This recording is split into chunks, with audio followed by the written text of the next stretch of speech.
And now go, let's see, I click, yes, I clicked the right button. Oh, hell yeah. So point today. All right. We are back at it again. This is Dungeon Munchies. This is the game where you hang out with unionized vegetables. And sometimes they ask you about anime. To recap the story, basically I'm a zombie. I am trying to figure out what is going on in this world. We found out that we are stuck in a big dungeon. That big dungeon is what is left of a research facility. That research facility was being used to develop the Stargate because the sentient sun in this universe decided that it wanted to pursue other things and decided to tell all of humanity that to get bent. And so the sun left the universe, the earth is cold and empty, and humanity supposedly left via a Stargate to another habitable world. Yes, that's what the game about cooking is really about. Let's see. We are here in... Where are we going? Let's see. What are our dates? This is 02... Wait, or is this the version? I think this is where I'm at.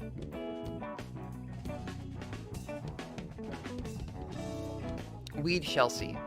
But basically, we are trying to now stop the original chef that was helping us simmer from basically giving up her life to try to reactivate this Stargate because she is desperately seeking a way to get back home and to reconnect with humanity. But in doing so, she's probably going to get herself killed. So we are teaming up with her basically girlfriend, Grill, and we are going to fight Lovecraftian... what do you call him? Carpentorian? John Carpenter-esque monstrosities to try to get to her, to stop all of this madness, and hopefully find a way to get the girls to kiss. That's the goal here. I haven't played part 3. I've only played the first 2 chapters, of which we're in now.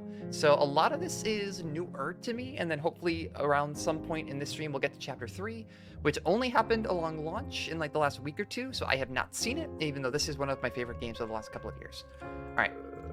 And here we go. See, this is great. This is great. This game is beautiful. Grill is excellent. You can tell she has antlers. I'm biased. Although her antlers are also wood, and she's a dragon, not a deer. But you know what? Not everyone's perfect.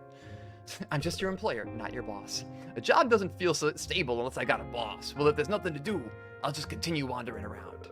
You're a plant. Why do you even need a job? You don't pay taxes. You don't have a mortgage. We already read this before. I do. I love every character in this game. I adore this game. I love every character in it. Everything about it just like makes me very happy. And it's just primo vibes to be able to go through this. So now we're going to get to the actual story here. Ooh, time to cook. What can we cook here? All right, let's see. And the ability to explode. That actually sounds kind of nice. Explode when you die. Let's see. Fart after taking or blocking damage, inflicting 20 points of damage plus 80% primary weapon damage on enemies in the vicinity. The Stank Tea. Okay. Let's see. Candied Dragon Fruit. It casts from a full mana bar. Magic attacks with a staff generate an explosion, inflicting 10 damage. I haven't actually used any magic yet. I probably won't, honestly. It's the one playstyle I really don't love. Activate Hidden Blade after attacking. Let's see. I'm a literal leftist VTuber. Thank you. Activate Hidden Blade after attacking an enemy with different sword combos, inflicting 30 damage. That's not terrible. I'm gonna make that. Gain a shield, and it's like after every... That's actually really powerful. Gain a shield after successful melee attacks. Let's see. I'm gonna keep the doobie. I'm gonna keep the happy grass roll. Get it? It's a happy grass roll. It's a weed. And let's see. Take that. And let's see, so gain a shield point, and I'm going to give up my fairies, unfortunately. And let's see, equip them, and equip the special salad. Oh, I have one more thing I can equip. Let's see, what else do I want to get? What can I get rid of? I can probably get rid of this and keep the guavas. And let's see, I want to get... Where is... Inflicting at least 30 damage. Let's see, I've got the happy grass. Where are all my sword combo things? Water Whirl is not that good, I remember. So I'm not super invested in that one. Let's see. Increase mana recovery. Get 5 points of damage on bleed effects. I might do a bleed build at one point. That one actually seems like a lot of fun. Let's see. I'll get the cocaine. And let's see. Where is it? Yeah, here we go. Here's Iron Blitz. That one is super good. And enables a quick sword combo, a quick and powerful melee attack with sword slash. Let's see. So that's dash plus attack. Increases with weapon damage and inflicts at least 30 damage. It actually does like hella damage. And then there's one more that gives you... Where's the one that gives you Shoryuken? You're in here somewhere. I'm gonna find ya. No, I don't want the guava juice. No, get rid of the guava juice. And... No. Here we go. Enables Rising Dragon. Okay, it inflicts at least 3 damage. I'll take it. And can I get weapons? Yes, I can get weapons. Alright, I'm gonna put my guns away. Because of course that's what this game is. Let's see. I need to get metal pieces and stuff to be able to build... Oh, you could just get a shotgun. I forgot about that. I love this game. I love this game so much. Alright, I need to grab some metal pieces from these guys. But until then, let's see. Secondary weapons that I can get. Let's see. Can I get a better secondary weapon somewhere around here? Scythe, Gorgon Claymore, Gorgon Shield. I don't want that. I'll get the Boar Tusk Hatchet. It's a side weapon, but like... Alright. Alright, there we go. Okay, so that's one of Grill's things that's gonna help me out. Alright, now I've acquired the true power of being able to just run around and attack stuff. I found Pornhub. Of course, there's a Pornhub reference in this game. I do love it. And we love to see it. And so now I just am a huge wall of attacks going forward. Don't we love to see it? Alright, what is this? A Stargate report. A bunch of bulletins and clippings related to the Stargate and planetary colonization. Subterranean Times, 2069. Nice. 87. Department of Correction deploys more officers to take down rumor mongers. Recently, many citizens have been caught spreading false rumors about the existence of the New World in an attempt to discredit the government and sow discord. This week, we will publicly execute 729 of these rumor-spreading criminals to set the record straight. Execution streams? Oh, execution streams? Wow, it's content, baby. And begin every Wednesday at 10 a.m. Lawful citizens interested in the proceedings can scan the following QR code to watch the justice in action. Professor Z, notable scholar, also the guy who taught Grill and Simmer to cook, backs New World conspiracy theories. The people's dreams shall not be trampled upon. At least we at least know which planets we are colonizing. The executive commander-in-chief is taking this very seriously. He will be sending officers next week to the homes of those with incorrect beliefs, so they will perform ideological correction operations. Basically, things are very bad in the world of Dungeon Munchies, at least where we pick things up. It ain't looking good for basically anybody. So, following this ecological disaster, humanity flees to the stars, and now we pick up after many, many years, many hundreds and thousands of years, where the last 2 humans, Grill and Simmer, are now just ghosts. And you're a zombie, and you're trying to figure out where did all the people go, and how can we get there? That is the overarching premise. And then you cook, and sometimes you do other stuff, and like maybe try to reconnect old friends who might be roommates, who might also be girlfriends. Let's see. I've been force-fed the honey-baked flea legs by Grill, and now I can triple jump. How cool is that? I made this as a way to thank you for saving me back there. If you eat it, then we're even. And she force-fed it to me, so that I had no option. Now we're even. I just thought I should show you what I can do. This is great. So now that Simmer has basically become the antagonist for part 2, Grill, who was the antagonist for part 1, is now just like, I can't let you think that Simmer is a better cook than me. I cannot stand the thought of you thinking that I'm not as good as she is. It's like part of the bummer here is that since they're ghosts, they can't taste any of the food they make, and so they want to cook for other people. And a major theme through the story is being able to cook for people as a way of making connections with people and being able to share emotions, which is a thing I strongly believe about cooking. So I love this game. I love that theming. So them being ghosts and then not being able to taste flavors anymore is also a story mechanic for why these 2 women have come apart. They can't find the same connection that they used to.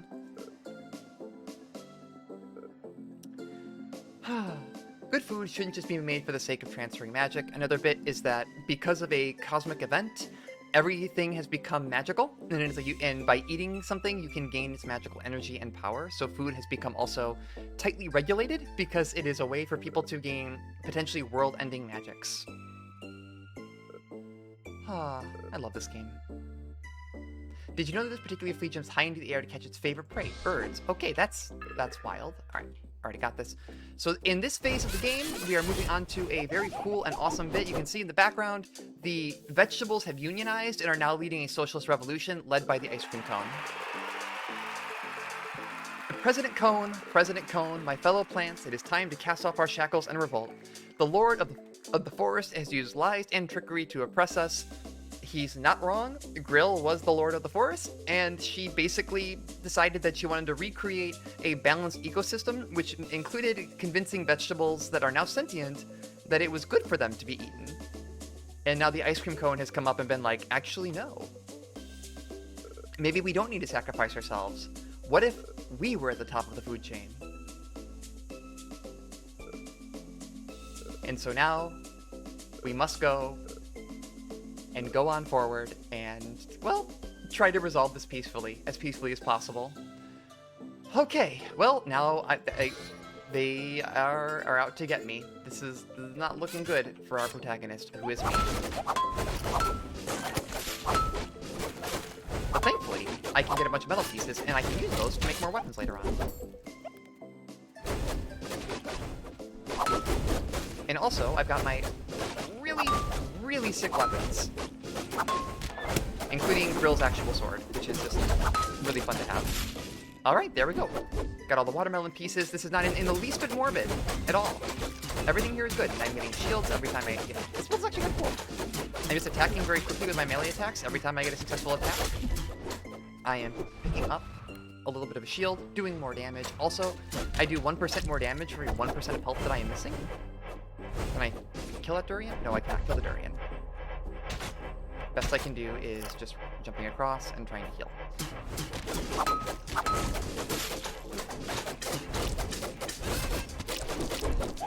Alright, get those watermelon bits. Alright, and climb up here. Okay, cool. Oh shit. Martial artist corn. Why does the corn have a lightning halberd? She said, knowing very well why the corn has a lightning halberd. That's just what this game is. Sometimes you just fight corn, and the corn is trying to kill you. Okay, let's see. What can I make now? Anything new? Unfortunately, no. Stunned enemies take 30% more damage, but attacking them removes stun. That's really good. Okay, there was one more thing I got a recipe for. Here, I got the corn energy drink. Alright, can I make new weapons? I can make new weapons. Alright, I need to get the blueprint for the mark gun eventually. Chili pieces I'll get over time. Firefighter's hatchet destroys their armor, increases all damage inflicted on the target by 20%. That seems really good. I'm going to replace that. Okay, there we go. Also, I should probably be going for a bleed build at some point, but I'll get there. Causes bleed by slicing open important blood vessels, which apparently plants have, which inflicts 300 damage over 10 seconds. Charge attacks inflict 400 damage over 10 seconds. The bleed builds are really interesting. They synergize with making fewer attacks overall. So you just get your, like, one small attack in, or you charge up your attack, and then you walk away, and they just take a bunch of damage. It's great. Then you just evade while they slowly bleed. Alright, so, how could you sell weapons to the servants of the enemy? Do you understand how much President Cohen has done to liberate us from the Lord of the Forest? And here's the carrot. Hey man, calm down. I'm just doing business here, not politics. I completely agree with President Cohen's commitment to freedom for all plants. I just sell weapons. I can't control who wants to buy it, or who they want to use it on. I am simply a servant to the market. And, of course, nobody knows that Grill is actually the Lord of the Forest, because she didn't look like this before. So what did the Lord of the Forest do? Are you kidding? Have you been living under a rock? The Lord of the Forest is a hypocritical tyrant. He talks about maintaining the ecosystem, but tramples on us plants. Under her rule and grand vision, we had no choice but to become the feed for animals. Oh, that's terrible. Look at this. I love the sprite work. Look at the expression. I love Grill. I love Grill. She has very good intentions, but she is not bright. She probably just hasn't realized how much plants have developed mentally. I mean, she could be busy. There's definitely jobs she was delegating. You know, there weren't many plants that could talk back then. If she had known, that maybe they would evolve into their own civil society. Hey, keep your voice down with that kind of sympathizer talk. Do you want to end up like those spitting durians? Oh god, that's what happened to them. The durians would not adapt, and now they're obstacles in the level. What kind of plant are you again? Hey, wait a minute. You're not a plant. You're a zombie. Don't worry, he still needs your weapons. Are you sure the zombie's safe? I don't want to be in the crosshairs of that necromancer. Everyone's so sensitive these days. Oh god. Now this shitty carrot that is selling weapons to whoever is complaining about cancel culture. He's like a food processor that minces everything. It's a good way to describe me. Like, just remember news spreads quickly. Lots of folks saw the lore. Let's see. Da-da-da. Okay, let's see. So they have their own theory, too, about what's going on here. So this entire society has been built up, and they have now a mythology around Grill and Simmer, who are just like, yo, we're just trying to cook. So what can the Lord of the Forest do? Let's see. I've never been dissatisfied with the Lord. Yes, plants are sacrificed, but the plants were also allowed to eat animals. I don't care as long as I'm not the one being sacrificed. God, this carrot sucks. I mean, she's actually just trying. Yeah, she's actually just trying to grill. Let's see. What Cone has said is some truth to it, but I'm sure the Lord of the Forest isn't just some comically evil tyrant. They have complicated motives. You know, the Lord of the Forest probably isn't like some comically evil tyrant. I bet she has some like redeeming factors, right? Grill, sweating. Yeah, I'm sure. Right. If everyone thinks they're doing the right thing, then what does right and wrong mean in a chaotic world? I hate this morally relativistic carrot. Grill hiding behind being drunk. I'm drunk, leave me alone. Alright, let's see. What do we have to fight now? Oh, more corn. Oh god, am I already dead? Damn. Might wanna change my build a bit. I got actually like picked apart by corn.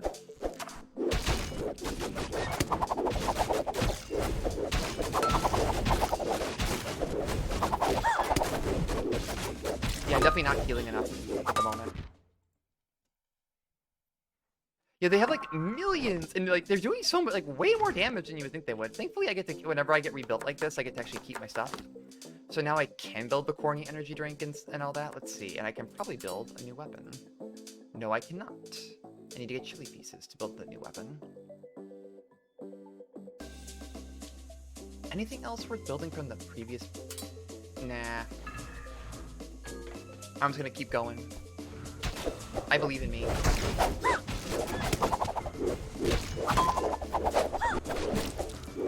The trick is by just like don't get caught by the stab attack. It makes sense that there is a trick to this. Yeah, because it's just gonna like... The way I'm trying to do a sustained build is by shields and then picking up healing guavas. Periodically when I get damaged, I drop a fruit that I can eat. Which is fine when I'm getting hit periodically. When you're getting hit a bajillion times at once, it doesn't help you a lot.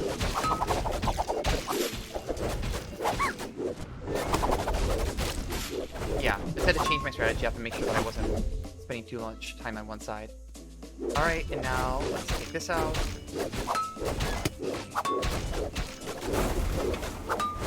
And got it. Get the watermelon too. Get the healing guava, and we are good to... Oh god. Where did all these enemies come from? Am I an enemy of the revolution? I think I'm actually an enemy of the proletariat in the story arc. This is like, oh god, these poor durians. Also, fellow enemies of the revolution. Let's see. Is there an item over here? Oh, what are you? Why do you have bombs? Yeah, I mean, I'm technically working for Grill right now. But more or less still working for Simmer.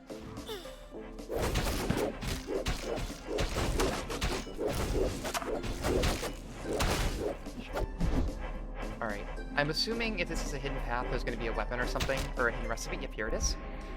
Watermelon juice. I found the watermelon juice. I can finally make that, probably, and see what that actually gets me. And I'll grab that healing guava. It's like, there's so much fun character design in this game. Like, the broccoli with the exploding arrows and stuff, the references and everything always make me smile. The gameplay might get a little bit stale at periods, but then you just change your build around and keep things fresh enough. But I love the characters in this game. I love the way everything is set up. I love the story. I think it's very fun, it's very charming. I always highly recommend this to people. Alright, and we're done with this area. No, we're not!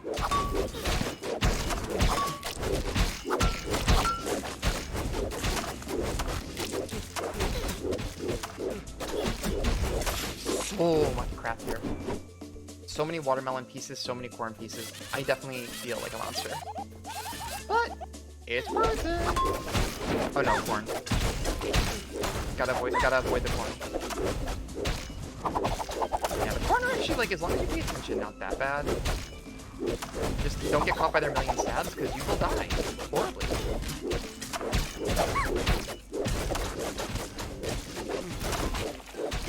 Yeah, I mean, that's like the fun of it. It's like finding different builds, being able to play with stuff. Thankfully, like the loop of being able to find some new stuff and then build some new weapons and everything happens often enough that things stay fresh. Get it? Because it's food, you know, fresh.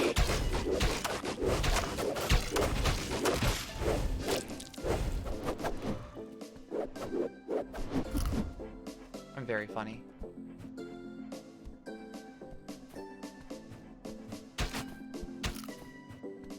And pineapple pizza. Yeah, like every 2 or 3 minutes you get new weapons and whatnot, which keeps things fresh, and then the story and the characters are all very fun.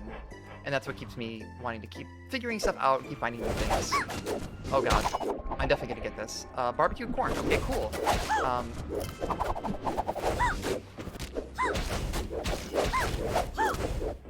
Oh god. Woo! Alright. I hate this corn. Oh no! Okay. Barely avoided that. I don't need to teleport anywhere. I'm just trying to get... Okay. That's a lot of enemies. That's fine. As long as I stay on the other side of the corn, I'll be fine. It's really only when I get caught by the corn that things get really bad. As long as my health is super low and I'm not dying, then I'm doing hella damage. Yeah, like... There we go. Getting the extra 1%, like, getting 1% increased damage for every 1% of health you're missing is a ridiculous bump. And what's this now? Blanch broccoli? Alright. Do love me some blanch broccoli. And get all these bits, and get all that currency. Also, the currency seems kind of redundant. That's one other bit that you could bring up, that it's like, it's the light bulb underneath here. I can't think of a time that it's ever, like, it's ever feels low. Yeah, oh god, I'm looking forward to these buffs getting ridiculous. Okay, let's see. Let's see the story from Simmer's perspective as told by puppets. It's Simmer's puppet show. I'm Grill. I don't want to be a ruler, but I want to make all the rules as the Lord of the Forest. I like dressing up, so I turn myself into a big monster. Smelly zombie, you can't pick these flowers. We have to protect them. No picking. Ah, the plants hate me now. Kill them all for me, zombie. Just do it. Good job, zombie. You can't eat Simmer's food, so just let me cook for you. I talk all the time. I make all the rules. I'm actually Little Miss Double Standards. I love her so much. No, I'm not. Oh, hi, I didn't see you there, but I knew I could bait you out, out of hiding. You're the one who got baited. I knew he'd eventually lead me to you. Wow, what a galaxy brain. The localization is also completely on point for this. What a galaxy brain move. If only the Lord of the Forest had half your brain power, she would have never been overthrown by her own plants. Ah, man. Please stop trying to activate the stargates. Oh, okay, sure thing. Alright. Alright, done. Cool. Game's over. Let's see, the Stargate on the surface was completely sabotaged from the inside. I knew it wasn't you, because if you were the one to sabotage with your IQ, you probably would have just pulled the plug and called it a day. I've also been thinking about what you said. What if it opened to the dark emptiness of space? More importantly, I don't know a thing about the Stargate down at the lowest level. I haven't been there since before my death. So I won't be doing anything rash. Not before I collect more info and confirm that the Stargate works as expected. What do you plan to do? We never finish exploring the ruins of the government complex, right? Because they're sealed with protected magic that even spirits like us won't be able to enter. Oh. Oh, cool. So I get to go break into a government facility. I love this game.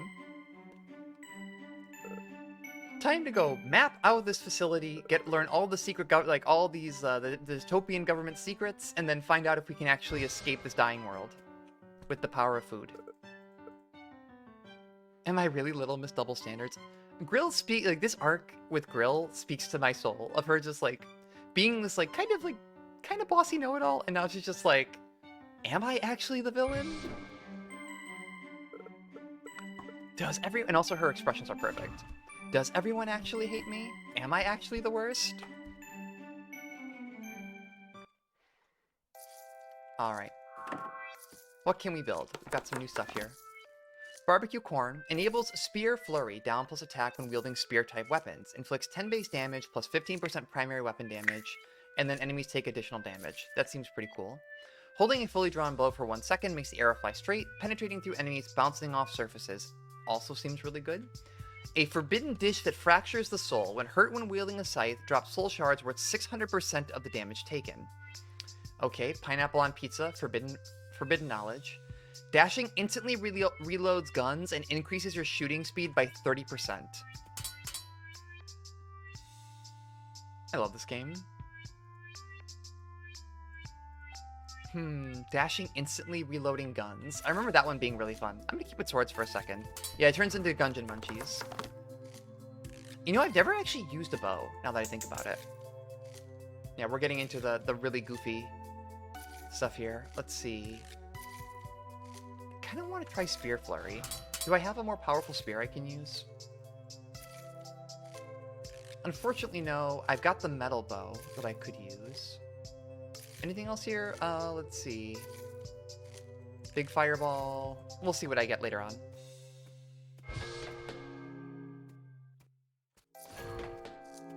I feel like bow is like maybe secretly very good and I've just never used it before. Oh, there's the gun. Okay. Oh. Okay, I've been looking for this guy. Give me your meat. Give me your flesh. Alright, I got the spicy chili pieces.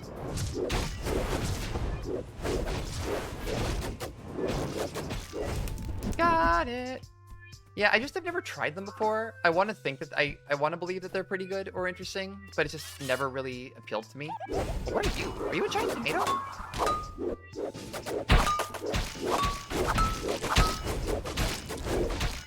Are you a giant axe-throwing tomato? Yes, you are. Yes, you are.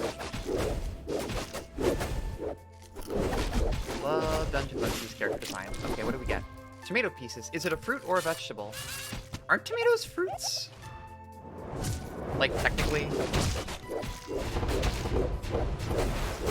Alright. Back to the wall, so I can keep double jumping. Okay, there we go. Got it. And over here. Another fight.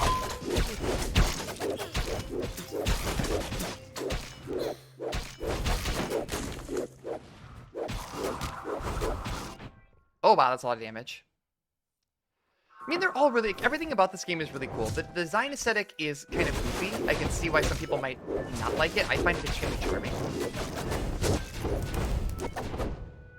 And for the context of just, like, you're fighting either John Carpenter-esque monsters or literally just food, I think they do a really excellent job of keeping things very interesting and still challenging. Okay, got him. Got his ass. I've got no health anymore, but I got his ass.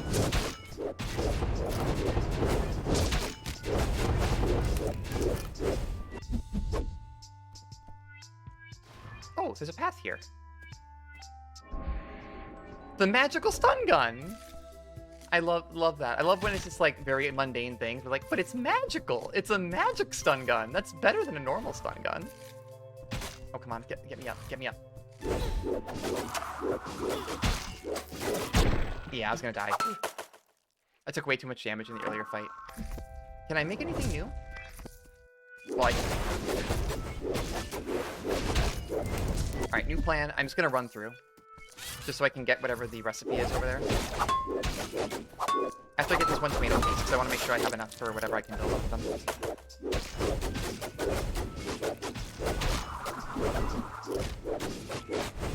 I feel like I'm just not doing enough damage now. There we go. And... okay, I should have enough health to be able to find this. You know, what I really like about the swords is just like the sword abilities all end up turning into movement options eventually too. Which I think is just kind of cool. Like using the, I'm using Dragon Punch not so much for damage right now, but because it's actually just a really good movement tool. Allows you to just be like jumping up and down in fights, avoiding things on a horizontal axis, and then doing bunches of like huge amounts of damage. Just absolutely preposterous amounts of damage.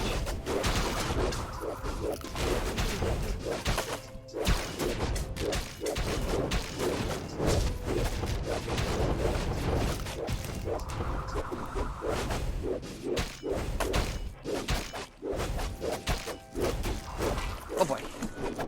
Okay. Whew. Okay, I will die the moment I touch a hazard. Okay, I never need to come back here again. Okay, I'm done. Oh, that's right, you can charge the grill sword attack.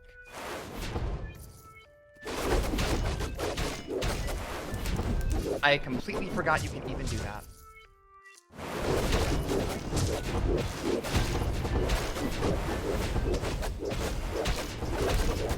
And my damage output went through the roof. How cool is that?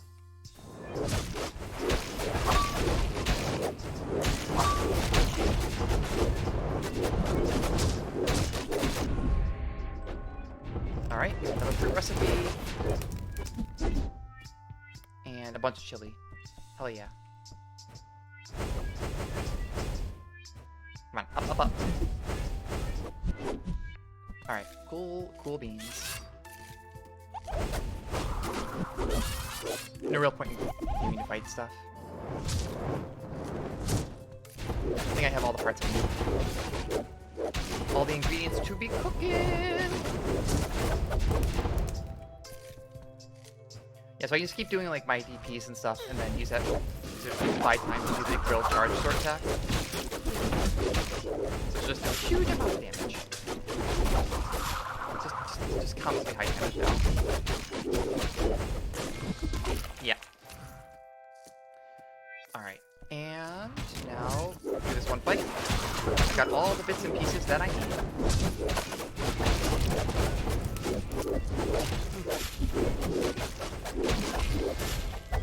And we are good and set to go. Alright. And here we go. New weapons. What can we make? We can make a shotgun. We can make the magical stun gun.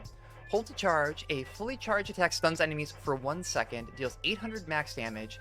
Sight summons inflict 10% more damage. Yeah, the tomatoes actually have round trip too. Of course they do. Why? All tomatoes have round trip. That's normal.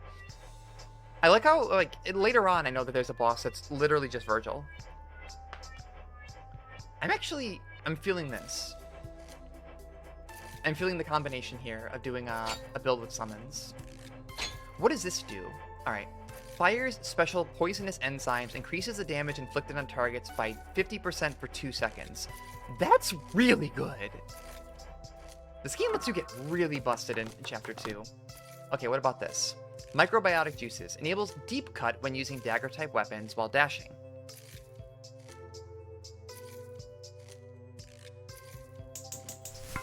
That's true. I'm going to take that. I'm going to get rid of my 2 dishes. Let's see. I don't need these sword combos anymore. Going to get rid of these. Let's get pineapple pizza.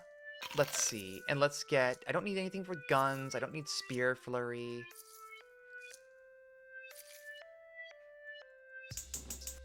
I'm going to get the corn energy drink. And let's see... Let's do soul explosions. And the corn drink, and... Hell yeah. I can upgrade dishes? How do you upgrade dishes? Oh, you can!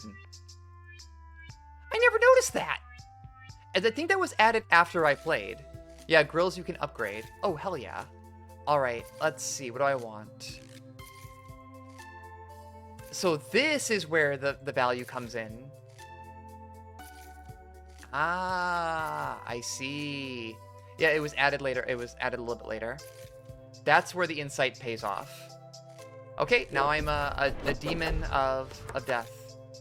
A dispenser of death and a fierce lord of souls.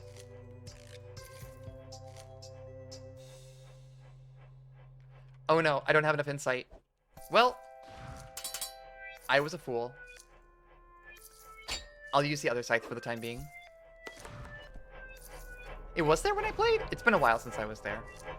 Well, now I know. Just more proof that Grill is the better cook. Alright, let's get through all these durians. Increase this, get some health back.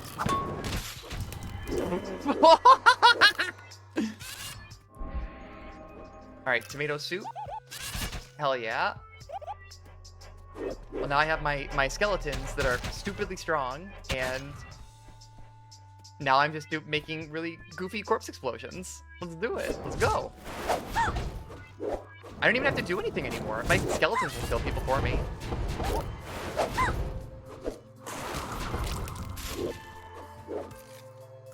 Nothing I even have to do anymore. Yeah, I'm just like good to go. All right. What's the secret over here? What enemy? What's the enemy? What are they guarding? Let's see. The Dragonfire Salsa. Okay, cool beans. My skeletons are just gonna kill them anyway, so it doesn't really matter. Yep, there we go. Skeletons just like, I kill one enemy, they all explode, and then my skeletons are like, hey, cool.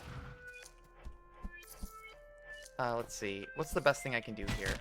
I could just run through it and use the guavas to heal myself while I take damage, but... Oh, wait, no, I can't. Because I get sent back to the ground. 1, 2, 3. There we go. And now I got Simmer's weapons, so now I have my laser blade skeletons. Everyone loves a laser blade skeleton. And now for a boss fight. There's nowhere to run, lowly creature. A corpse like you should return to the dirt to nourish us. Oh yeah, this is the a gauntlet fight.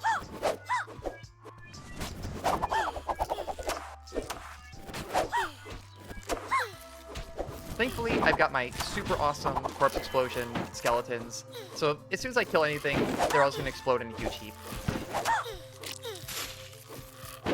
Boop, boop, boop, boop. There we go.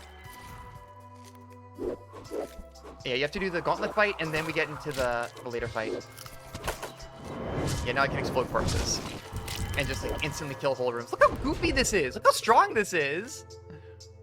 Oh, you got some moves, but that ends today. The 4 heavenly kings of produce is waiting to drag you back into the dirt. Yeah, you have to fight the 4 heavenly kings of produce. Yeah, this boss rules. Don't they form into like a super robot? Oh, I love this game.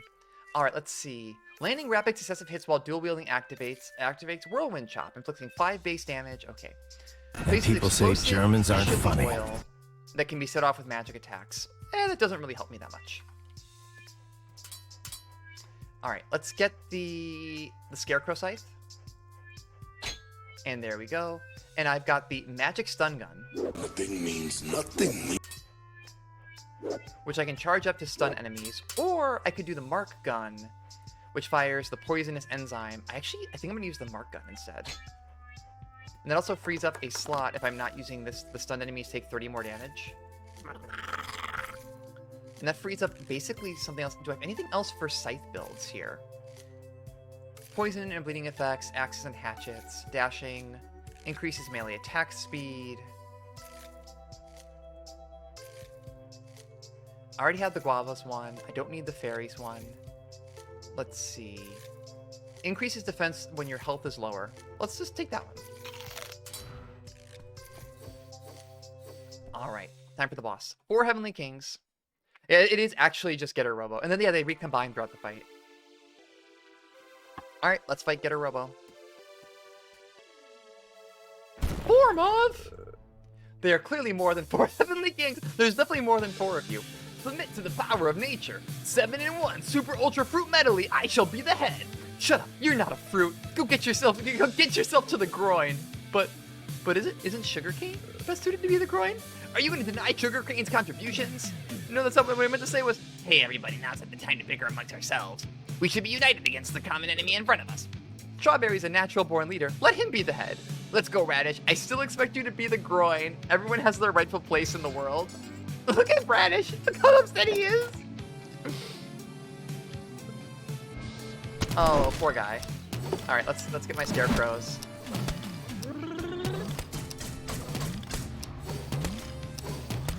Gotta get my 2 scarecrows into the play, and yep, here we go. Well, that was easy. Did the naive thought of that was a little too easy? Oh shit. Fuck. It was definitely too easy. Time to get serious. Super ultra fruit metally extra fresh. Recombine. It is Getter Robo. They're just Getter Robo.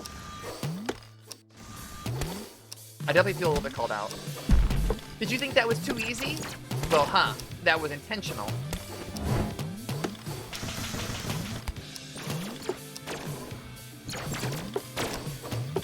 We played you like a fiddle. Thankfully, they're actually not that hard. Or my build is broken. It's one of those two. Alright. Okay, and now they are going to start doing this, and I have to find a way to kill them. Alright. Oh, this is their boss attack. There we go. Every boss has a phase transition kind of thing, where they basically become invincible for a while. There we go. And you just have to survive. Get her too. All right, let's see. And we defeated the extra fresh form. Is this enough to make you panic, Radish? A formidable opponent. You're making my blood boil.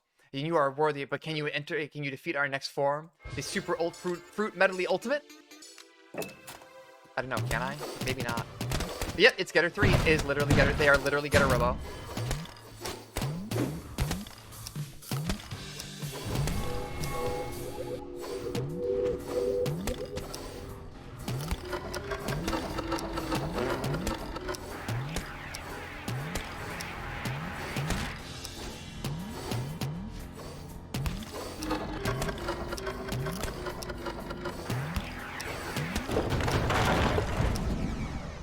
I didn't realize that before, that they are literally just Getter.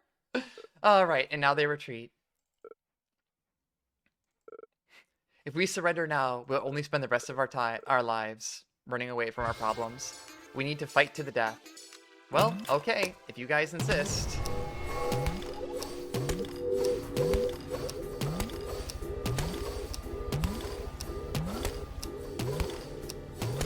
The nice thing about using a scythe build, because you're basically using minions to get damage, you kind of don't have to worry about anything anymore.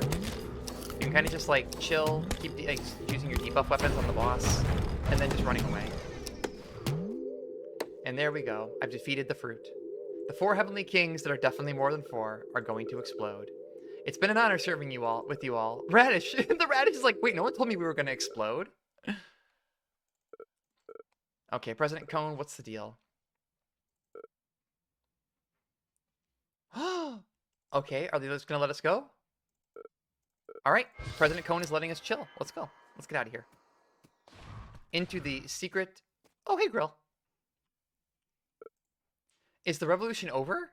What do we do now? What are we gonna overthrow? Well, I don't know, but we're out of enemies, so I guess it's time for a civil war. I think corn is a superior plant. You pineapples have been holding us back the entire time. What idiot came up with the pineapple trebuchet? That didn't do anything. I knew you dirty pieces of corn were plotting against us. My arm shall not rest until it hammers down all those who oppress the pineapples. Well, William, Civil War over. Well, that was an interesting arc. Yeah, and yeah, unfortunately now the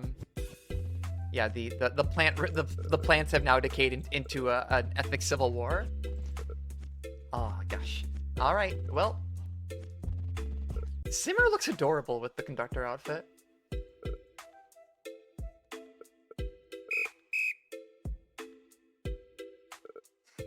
Oh no!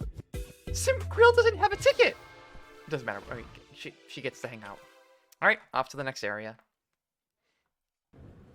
All right, off to the city wastelands. For surgery, super vacuum. You get to just suck things up. I mean, she's a messy bitch that lives for the drama.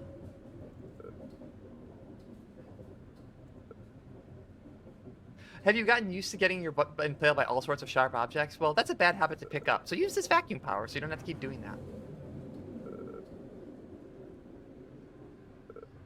And yet, Simmer keeps using her limit, and Grill's like, please. So the whole bit is, using magic in this world is also burning up fragments of your soul. Grill recognizes that Simmer's attempts to get back in contact with humanity are going to kill her. She is burning up her soul, and she is at her limit doing this. And well, Grill just doesn't want to see her girlfriend die. Her condition is getting worse, she's feeling fatigued, and she's denying it all. But now we're off in the complex. We're gonna get the government secrets. Alright, time to collect all these plants up here.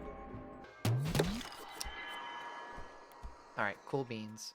Alright, Lickspittle, what's the deal? So it's all Lickspittle's fault. So Lickspittle the entire time has been telling people that Grill is the Lord of the Forest and creating all of these problems.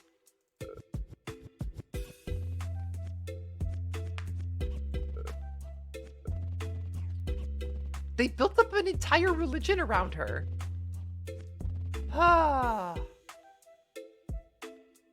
Here she is like, I was just growing plants and doing all this as like to pass the time in my afterlife. I didn't think you were all going to start an entire civilization.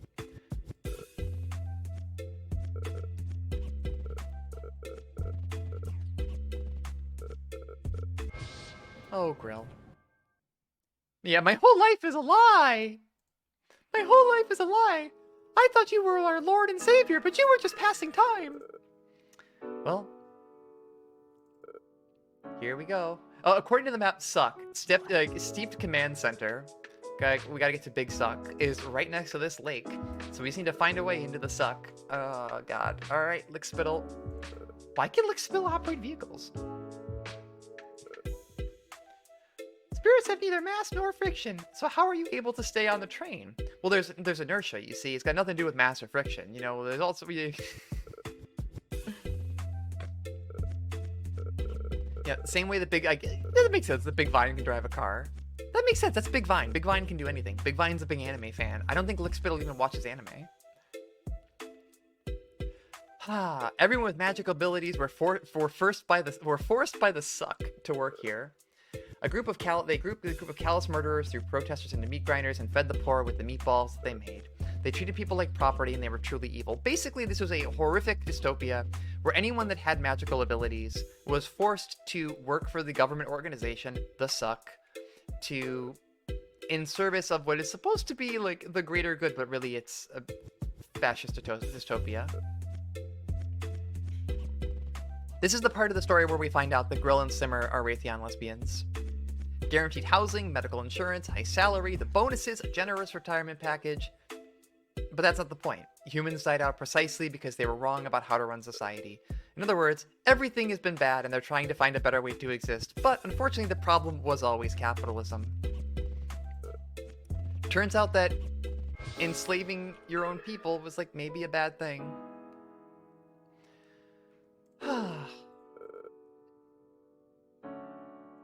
Ooh. Let's see. Nymphoros will allow you to shoot a jet of water from his butt that give him the propulsion to move freely underwater. But why do we have to make it? We can't taste anything, so why do we have to go and end up making these dishes? If you want to strengthen your zombie, there are easier ways to... It's because cooking is important. And every time I look at a recipe, I thought back to when I used to make you eat my creations. I'd rather not be in. Back then, I woke up every morning wanting you to try all the new dishes that I had invented. No, Grill, I don't want to remember the cursed steam eggs. I was on the toilet for the entire day and eventually had to move because it had melted. Wonderfully,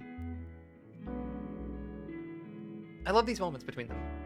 Like where they talk about food, and the food leads them to talking about memories of their time together. And it helps them regain the connection that they've lost here. It's the importance of food. It's not about the flavor, it's about the ability to connect with people through the food that you make. That's what the game is really about. The Supreme President, along with his 4 lieutenants, one of which is Simmer. It's like who are the strongest magic users were collectively called the Underground's 4 Heavenly Kings. The Supreme President, as the highest commander of the settlement, under his enlightened leadership, he brought us peace and prosperity from chaos. Without the Supreme President, we would not have a future. They created an AI management system, and with the aid of the selfless AI system, residents experienced higher standards of living. The lieutenant of biology, in his great wisdom, foresaw the problems of overpopulation and resource depletion. Under his basic nutrition development project, the effective control of all natural resources, eliminating hunger from the population, the lieutenant of civil engineering provided comfortable homes. And finally, because his father is a supreme president, the lieutenant of nepotism is also there among the four. I love this guy, the lieutenant of nepotism. He's only there because he can also hang. Alright, what do we got here? Dragonfire Chili Sue, like that we already have. Okay, and weapons? Any new weapons? Alright, new stuff. I got the Leech Grappling Hook that allows me to do cool stuff here. Let's see, the Water Blade, Sawtooth Axe, the Fishbone Launcher, Water Bow, Water Staff, Leech Bottle, and so on. So let's just get some stuff and see what happens. Anything up here? Nope. Oops. Well, I got some slime mold. That's cool. Love that. Alright. Okay, these are... The corpse explosion power is ridiculous. Then make sure that I'm also, like... Yeah. Getting the vacuum and then combining that with the power-up from the... So I can now absorb things that I kill. And then using sights means that I don't even have to be in combat. I can use my cool skeletons and cool scarecrows kill everything, and then just walk away. How awesome is that? And with the corpse explosion power-up, they just kind of kill everything all the time very easily. Yeah, sights are stupid powerful, and because they allow you to play a very safe playstyle. And when you do get upgrades for them, they end up being incredibly strong.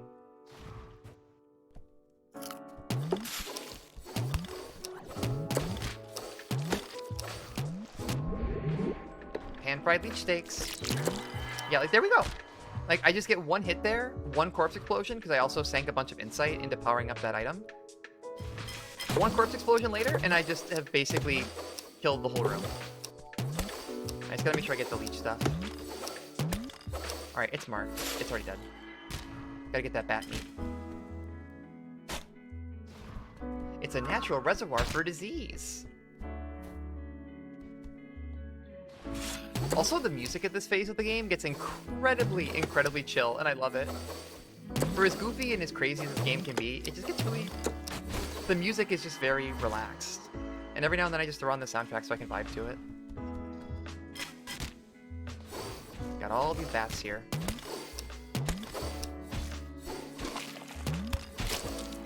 And there we go. All I really need is one of these guys to die. Ever. Yeah, there's some, like, really ridiculous builds in this game.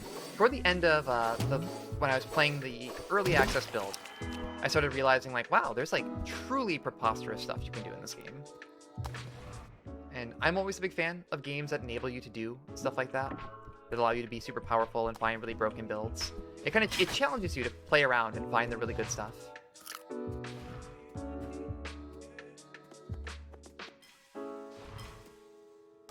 I mean, I do appreciate vibes. There's a reason most of my chill stream playlists are lo-fi. Alright. Now I can shoot water out of my ass. You've been dead for so long, but you haven't learned how to speak underwater. Alright, let's see. Magic from this great nymph disappears on land. That means we have to cook it underwater to retain its powers. In our current situation, only Grill's eternal dragon fire can cook this dish. So I grew up, who cares? Your glub glub naming sense is garbage. They're so charming. I love them. Alright, now I get to move a little bit more easily underwater. Let's see, there should be, if I climb up here, a way to get in touch.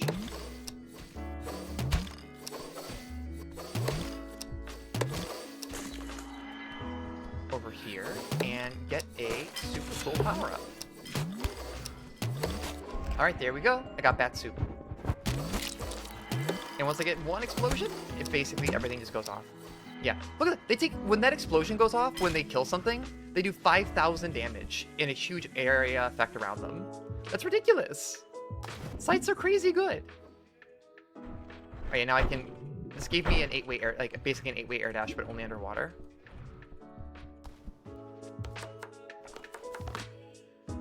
Okay, Bat Soup. Spreads disease carrier status to energies, increasing damage by 15%. After an infected enemy dies, all damage debuffs are transferred to a nearby enemy.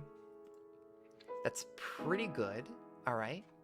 Gains a shield when flying towards a hooked enemy that synergizes with the leech thing. Increases bullet output for all weapons and summons by 2. But decreases the damage of each bullet by 70. Now the thing is, I don't have any summons, or I don't have any bullets. So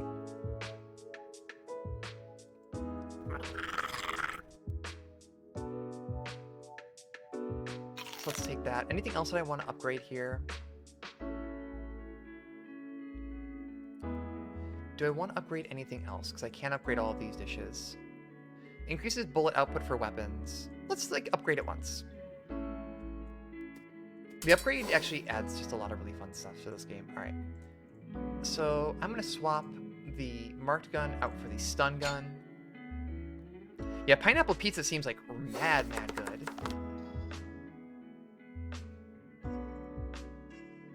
Because it lets you use this playstyle against bosses where ordinarily you can't. Alright, now I got the magic stun gun. Everything is good. I am going to go back one point here, because I did miss a recipe that I want to go back and get.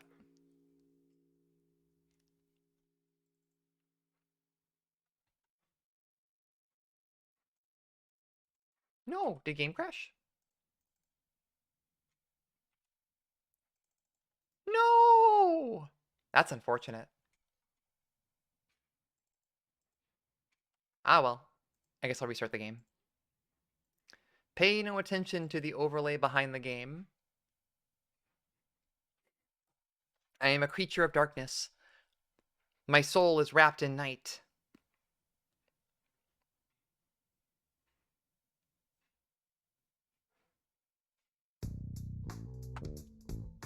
Hey, I'm back. And we are back as well. Ba-da-ba-da-bum, ba-da-ba-ba-da. Alright, there's all the bat stuff. Okay. Let's see. Come on. I'm trying to. Alright. Please work this time? Okay, there we go. Cool beans. I'm gonna heal up real quick. Just get some more slime. Just because it's gonna be easy to get with all these guys. Get the one explosion and they just turn into like a giant fountain of goo. Don't you love to see it? Oh, I didn't realize those guys actually staggered me. Alright. And got everything here. Yeah, here's what I'm looking for. Suck public relations real. The Steep City used to be a haven for criminals and scum. Organized crime, drugs, and violence were all part of daily life here. The residents leech off society without providing any positive contributions. They do less for society than maggots and worms. Our supreme present in all his glory issued a bold order. Return the city to nature.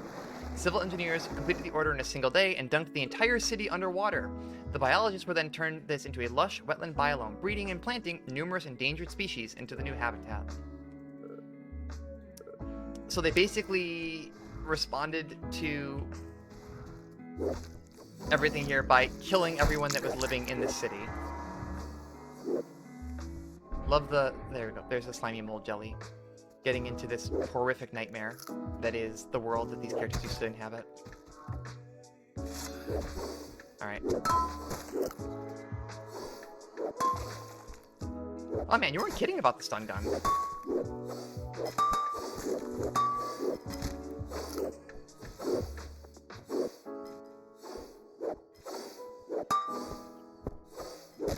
It's gonna lock enemies in place and increase the damage they're taking, and then they just... One of them dies, they explode, everything goes off. Cool beans. Alright, let's shoot these jets of water out of my ass. And get around. Yeah. And... What does the slime mold jelly actually do? Increases magic damage by 10%. 50% of damage taken is turned into mana. Perfect dodge recovers 50% of your max mana. Causes magic overdose. So in other words, would be cool if... Yeah, it's fine.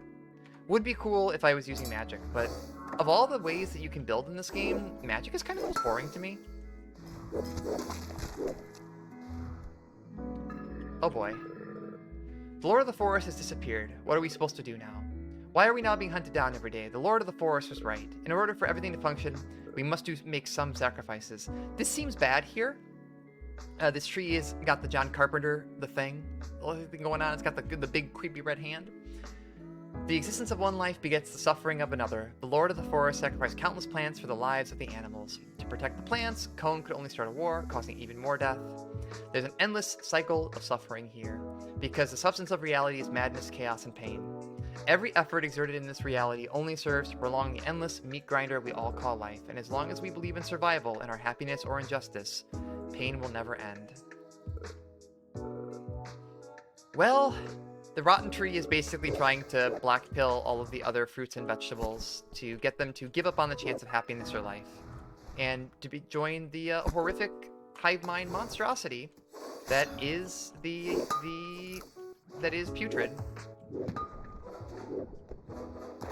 Gotta deal with this Elden Ring thing real quick. I'm finding that that's actually a common theme in a lot of games that I play. Like, something I really vibe with is having a general theme of trying to resist nihilism.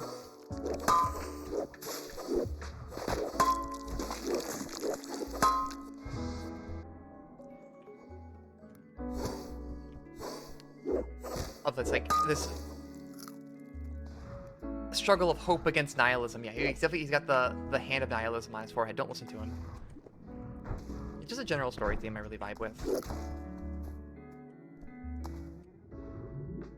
Even Ultra Kill had a really good example of that. In that one, the definitely not a dating sim level of Ultra Kill had a really stunningly good depiction of like a rebuke of nihilism, and like that you have to and call for the player to find their own happiness and create their own meaning in life. Was not prepared for that one at all. Gosh, it's so strong.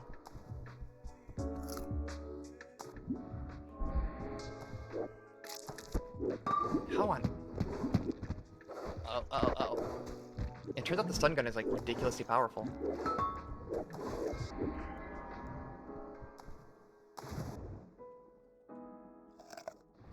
I just like stories about hope. I like stories that are critical of like dilettante nihilism and talk about the difficulty in being hopeful and hopeless in what feel like hopeless situations. Alright, got some eel meat. That's cool.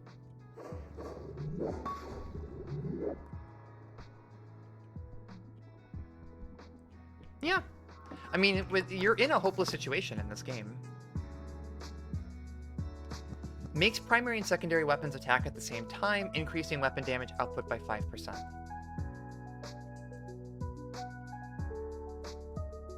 Seems decent. Let's spend some insight leveling that up. And any new weapons I can make? The leech bottle. Throws out blood-sucking leeches that attack onto enemies. Every leech attached causes repeated damage. Now, this music is so good. I'm gonna start talking less just to let y'all vibe.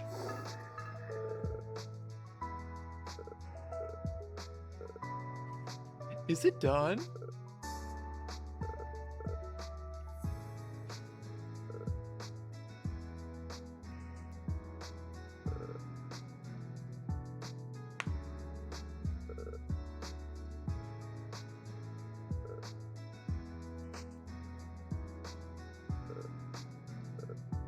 These are all my favorite sections here. Alright, I will exhaust this one. Is it done yet? Is it done yet? Is it done yet? Is it done yet?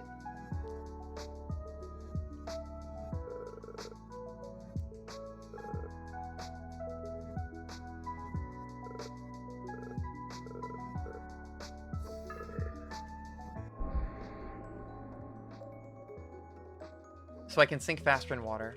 Oh, cool. Alright, I'll definitely make sure to exhaust it.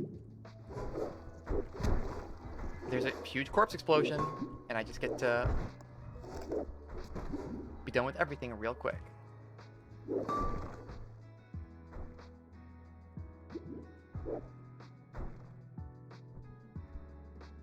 Alright, let's get through here and hopefully not get squished.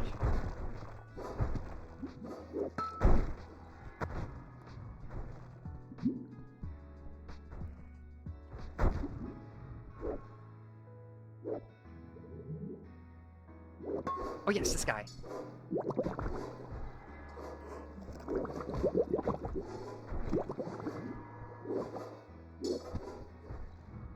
Hell yeah.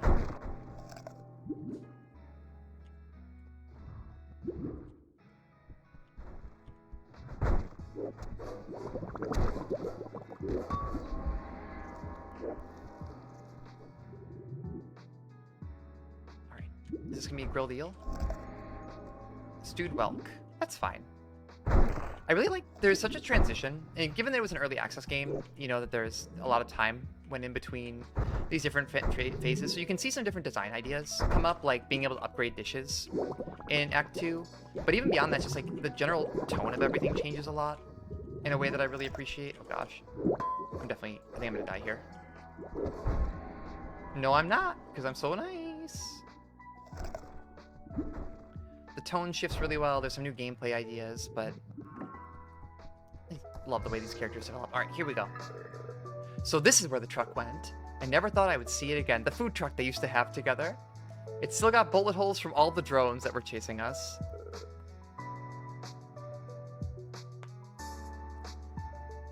Yeah, I mean, for what it's worth, the Sun did send a very nice breakup note. It's just like, hey, it's not you, it's me. I'm leaving. Bye.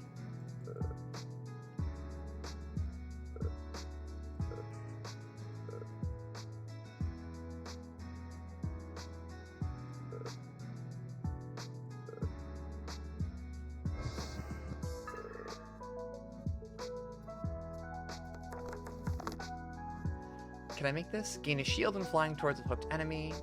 That's fine. Increases magic damage, already saw that one. Trigger a shockwave when using shield bashes. Yeah, enjoy what's left of your miserable life here on a cold and dying world. That's basically what the Sun told everyone.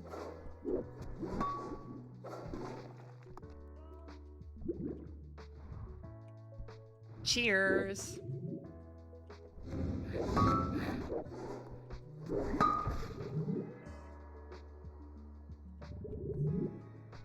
Let's get these piranha bits. Okay, cool. Sink down here. Oop. Thank you, corpse explosion. Oh, hell yeah. What is it? Real deal!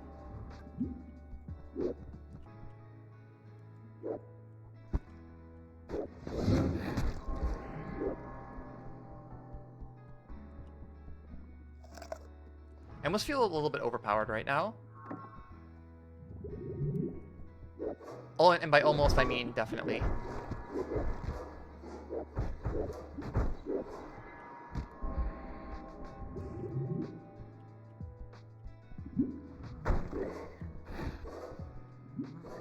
Barely got through that one. Alright. Can I get through here? Uh-oh. Kingfish. Got that one real quick.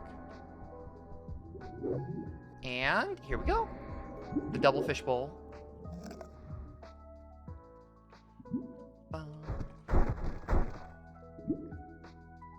Just me and my cool scarecrows. Just vibing down here. The vibes are immaculate. We got guava fruit. Let's see. I think there's one more thing down here that I want to make sure I get.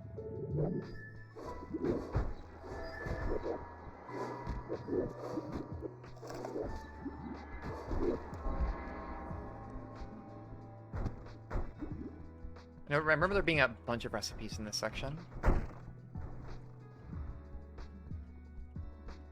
Wait, nope, I was wrong. Let's go. There's one over here. Chainfish nigiri. I don't really remember what a lot of these do.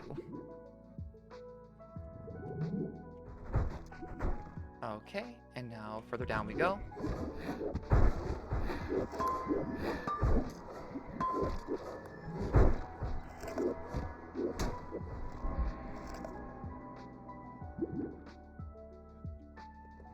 Alright, I'll give it a look. It's always fun to just like find new stuff. That's one of the like more exciting parts about this game. Because the way that all your build stuff can sit together, like everything with your build, it allows you to get some really powerful combinations. Maybe something you wouldn't necessarily expect even. You're like, oh wow, these like fit together in a way that seems kind of wild. I wasn't really expecting this to come together like that, but hey, it did. And now I have this super powerful combination. Oh, let's see, the gasoline bottle. That's definitely a food.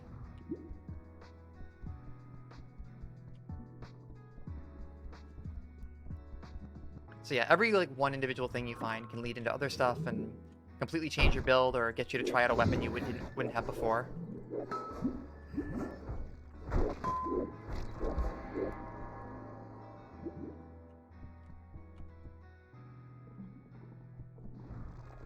It is true, but I'm also not a car. Gasoline is in fact food for cars. You are not wrong. Alright, new weapons. What can we make? We can make a gasoline bottle. A bottle of flaming liquid that spreads across the surface. Like, light it up with fire or lightning to create an explosion.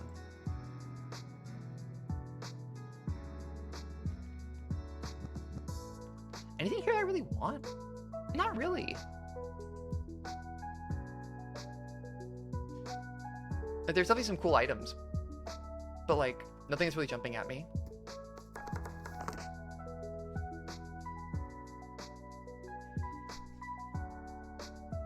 Weapons now charge automatically. Okay, that seems really good. Activate Phantom Slash by pitting enemies with Quick Slash and another melee attack at the same time. Inflict 50% of the damage to all nearby enemies. Recharge by refraining from sword attacks. That's what you meant. Okay, so it's definitely a weapon that's designed for use with swords.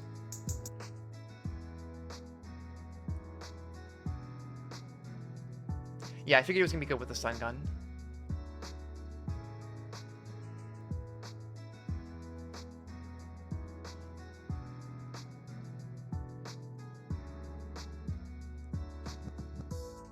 Yeah, how about my charge time on that? That's already sounds just ridiculously good.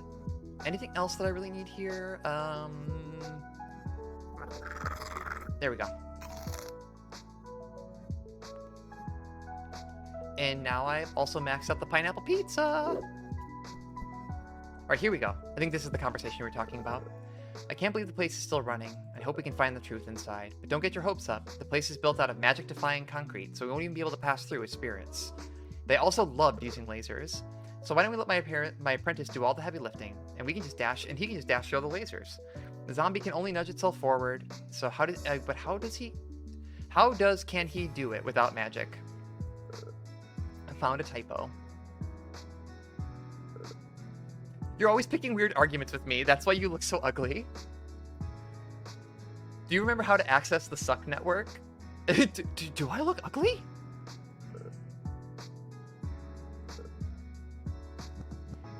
Grill is just like me for real. Just like, am I ugly?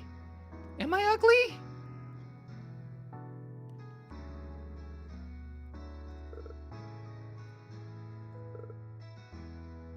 I know the Suck is evil, but you should be earning your salary by learning the skills. God. She's such a rule follower. Grill is an absolute rule follower, even though she's like, yeah, basically I was doing war crimes. And then Simmer got her to cook and taught her to connect with people.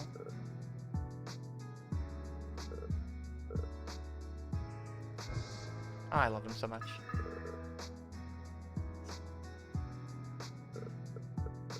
Yeah, and that's it. Like, and the world ended, and she didn't have rules to follow, so she decided to create new rules.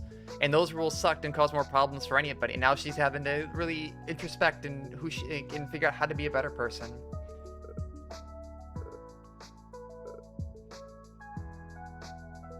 All right, now we have to go deal with a lingering government supercomputer.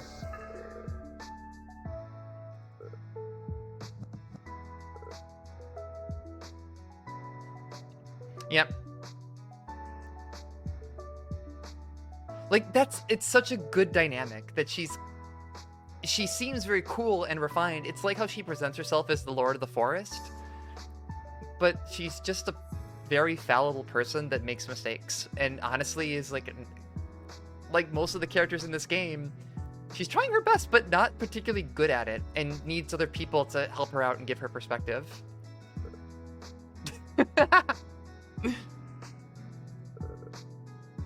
You're not even doing the face thing properly. That's why you're giving up halfway all the time. And Simmer cuts corners and is kind of short-sighted in what she's doing, and Grill keeps her. They have a really good dynamic. The Simmer keeps Grill's ego in check, and then Grill keeps Simmer on task. Let me demonstrate. You need to include line art in your selection, then extend it layer by layer to get the nice brush effect.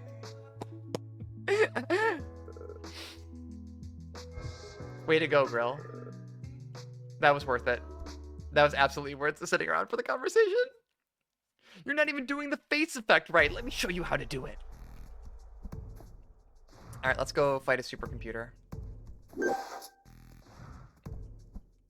Yeah, you have one functioning support character. They share one brain cell, and unless they're working together, things don't work out too well. A grilled rocket backpack.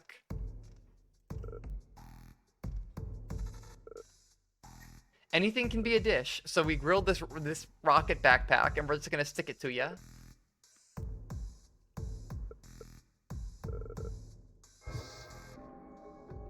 Force-fed the Mongolian-style rocket pack. Dash twice in midair, so now I get double air dashes.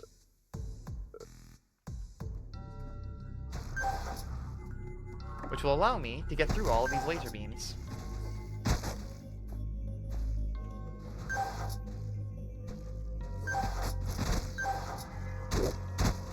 Or I can just fall through them.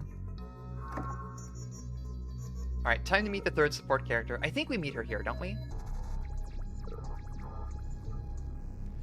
One more. If you fail to enter the correct password one more time, your account will be locked. Oh, she has to get past the CAPTCHA!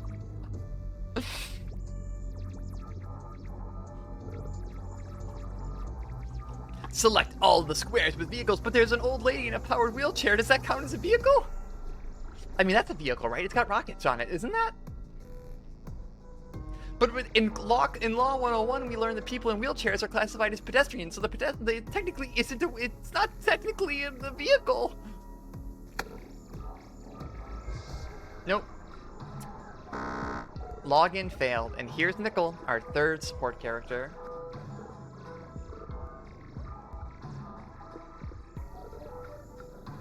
And now we get the old photo of when they were working for Raytheon. Yeah.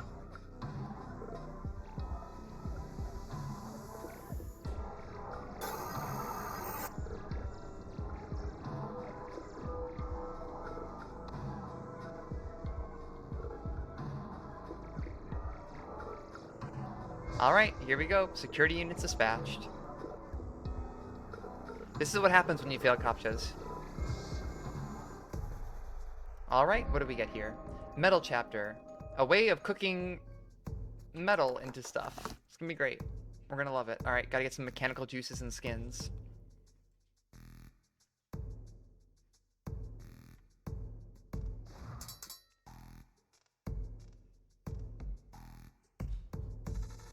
What the... So Grill is named after a Lord of the Rings dragon, and Simmer is named after a WoW necromancer? I love them. I know I keep saying it, but I love them so much. Alright, so let's see... Oh, cool beans. There's some actual neat weapons in this section. Well, time to learn how to cook metal.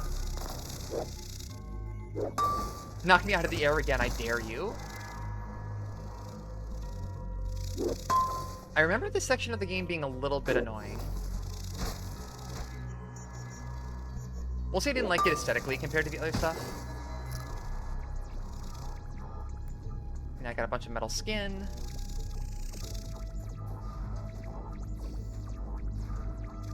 there's a weapon over there. Let's do our best to get that.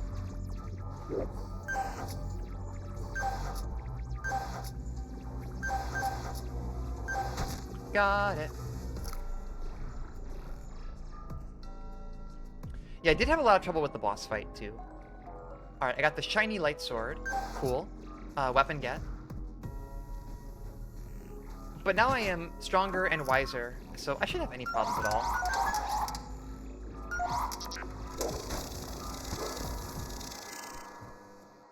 I am stronger and wiser and more attractive. How can I possibly lose? At least you get hella drops for this section. So you're able to build all the weapons and everything very quickly. Oh.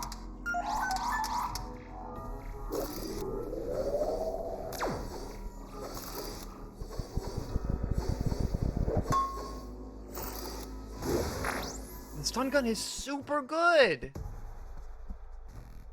Thank you for suggesting that I try it. Especially with the buff that gives it automatic charging. Alright.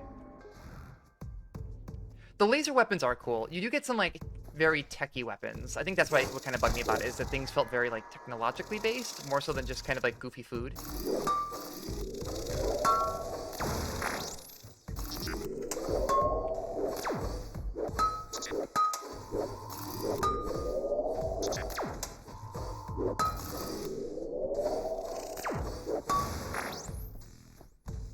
Stun gun actually absolutely ridiculous. All right, 1, 2, 3 jumps, and then climb the wall. Dash through here. Nutrition deployment station. Healthy and nutritious nutrition cakes sold here. Yeah, so basically, in order to control resources, they did some less than great stuff here. All right, so I need mechanical wings and mechanical legs. And then beyond that, I've got the portable turret solution, I got the vital syringe, I got the power bank, and I can get a Darth Maul's lightsaber. What? Enable sword combos for any weapon class. Holding secondary activates a special spinning attack.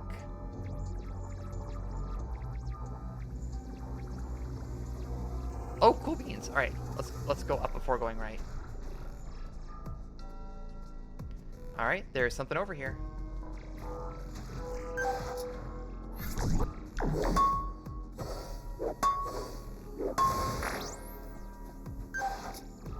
I'm pretty sure that robot was just a supersonic washing machine. And what did that get me? Okay, got this. Overclocked dumplings, and let's see. I don't have any hooked enemies. Enables a physics-defying spinning axe attack. Yeah, I can turn my sights into swords. That actually sounds kind of sick.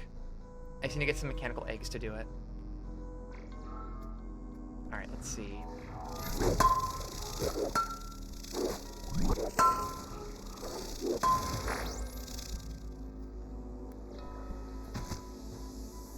I can always go back, teleport backwards to get stuff.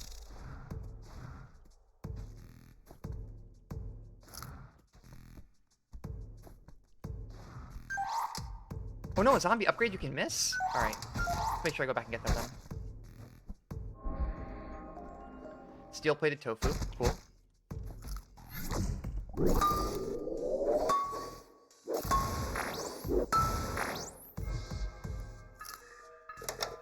On the reports on the effects of C4. So basically, they were also experimenting with C4. Subject H01 is a 31-year-old male. He was identified as a high-risk potential criminal for being over 30, unemployed and without a partner. Thus, he was arrested and put to use as an experimental subject. C was coerced into making physical contact with C4 as we scanned his brain to detect changes. 20 seconds after contact, his skin displayed dramatic swelling and decay. His brain activity showed he was in extreme pain and emitting high-pitched screams. 65 seconds after contact, the decay spread to his spine and the screaming ceased. He appeared calm. His face looked serene. Afterwards, H1's entire body, except for the face, had completely transformed, growing extra limbs and tumors. His eyes were closed and his mouth turned into a gentle smile. His brain activity indicated that he was in a relaxed state, as if spending time with a loved one. He began to speak to the camera. I pity you for mistreating your comrades in order to survive. Your survival instincts shackle you to the material world. Putrid has meticulously prepared a paradise for all of us, a place where all souls can coexist without violence or oppression.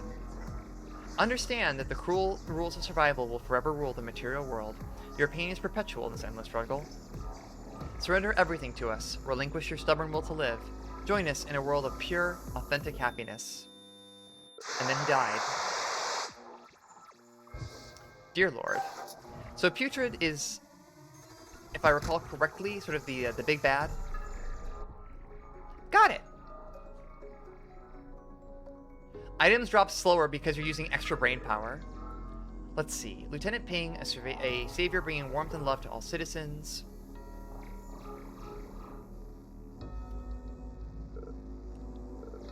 Basically, let's see. Humble Lieutenant Ping only said that I'm doing my part, but without his contribution, we wouldn't be here.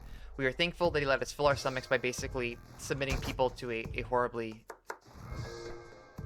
and horrifically regulated fascist dystopia.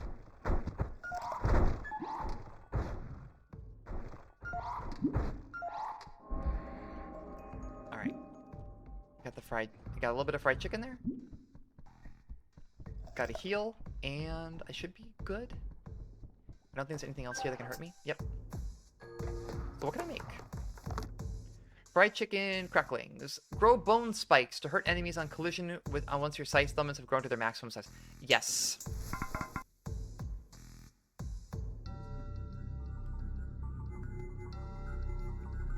Well, now I'm glad I have it, and thank you for pointing it out to me, because I definitely would have missed it too.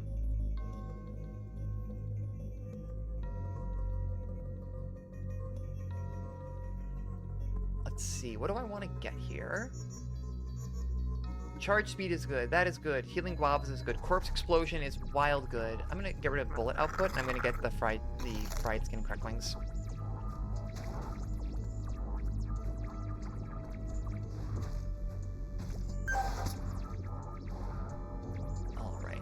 We are good to go. New weapon? Oh, I have enough stuff to make the shiny light sword. I'll consider. I like the stun gun right now. I think it's still very strong. Yeah, hold charge, deals 800 max damage, and then your sight summons inflict 10% more damage. That alone is just really, really strong, making all of my sight summons even better. And my sight summons are going to let me basically just, like, wreck through most of the game. Like that.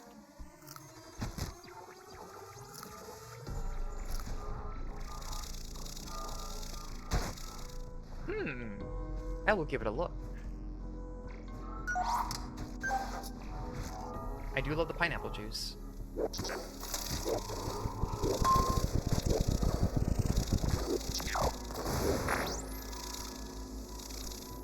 Oh boy, I took a lot of damage there. 1, 2, 3.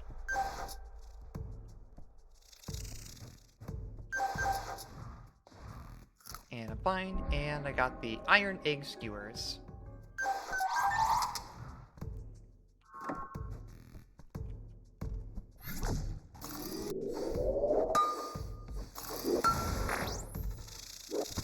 Yeah, the stun gun's ridiculous. This is the easiest time I've ever had with this game.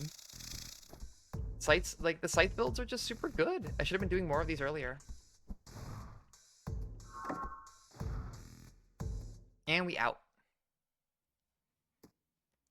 The Suck Command Center. I can't get over this. How did I miss this joke the first time around? Oh, right. And then you get Simmer's memories. A blurry image emerges from within. Baby Simmer! She's just a baby.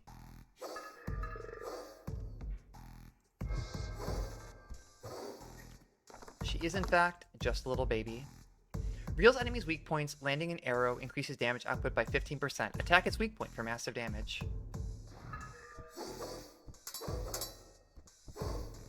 It's actually pretty cool. Maybe I'll give arrows a try at one point, just for a yuck, you know?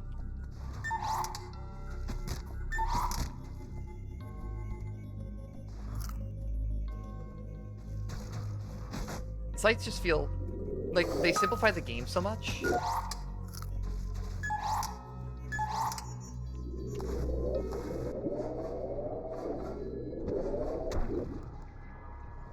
A mechanical heart. Do robots have hearts? Apparently they do. Gotta ask Isaac on that one.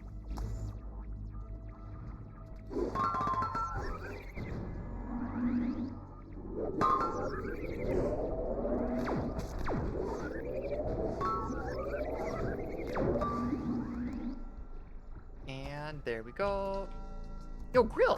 What's good, Grill? Wait, I thought it was that way. Why is the server room filled with water? Is this the newest water cooling technology? Are they mining Bitcoin? Yeah, nothing new here. I can build some cool stuff, but like, nothing that's jumping at me is like, I definitely need to do this.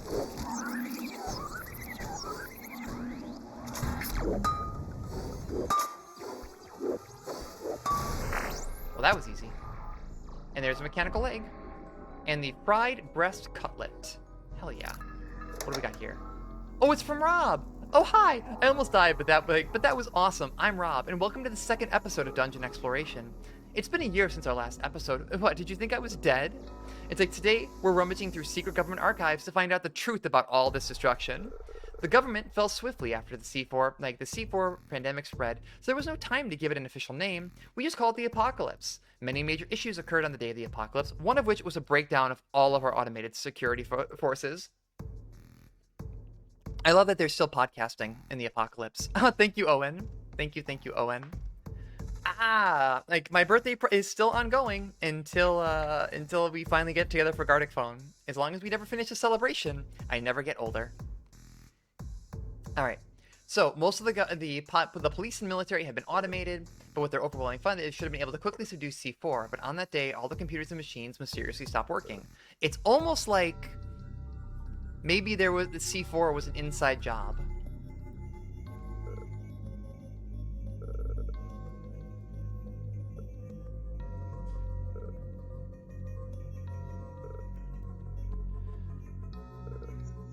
Basically, it sounds like as a way of trying to control the population, they released C4, and it's like creating an apocalyptic event where it basically just ate all humans.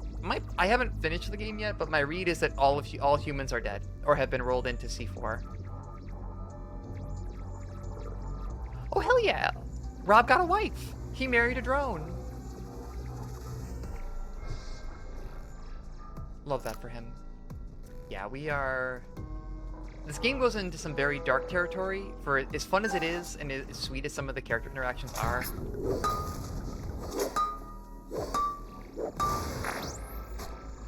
It definitely goes pretty hard.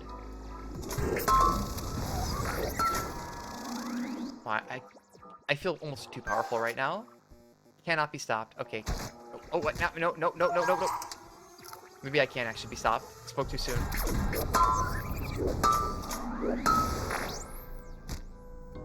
And there we go. What's this? The portable execution device. That sounds great. Alright, report on the Ascension incident. The Ascension refers to an unidentified burst of energy that occurred on blah blah blah blah blah blah blah blah blah. It originated from a comet that entered our solar system. Some matter affected by the Ascension would change, but the probability of such occurrence is unclear. The effects of Ascension on humans include the ability to warp reality and break the laws of physics. This was later referred to as magic. The Ascension also imbued plants and animals with sentience as well as magical powers, and this was observed also in non-organic matter. This phenomenon was one of the causes of the Third World War and coincided with the Sixth Mass Extinction event, the departure of the sun. From lessons learned during the war, it was advised to reduce the spread of the Ascension. So this is where it comes from. Everything basically, well, most things become magical. Because this comet goes through, things become magical and sentient, including the sun, and it fucked off. The only way to contain the spread of magic, this government thought, was to regulate cooking. Because if you eat things that have been cooked with something that has magical powers, you gain those powers. Hence why Grill and Simmer, in their attempts to become cooks, became outlaws from the government?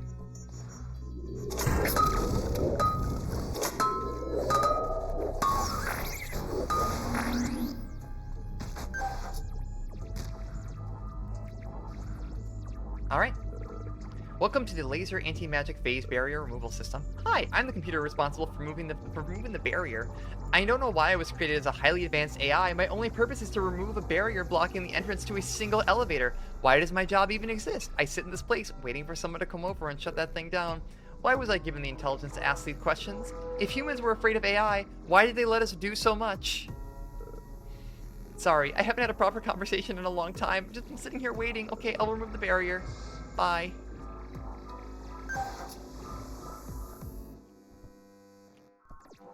This poor, poor creature that's just stuck here.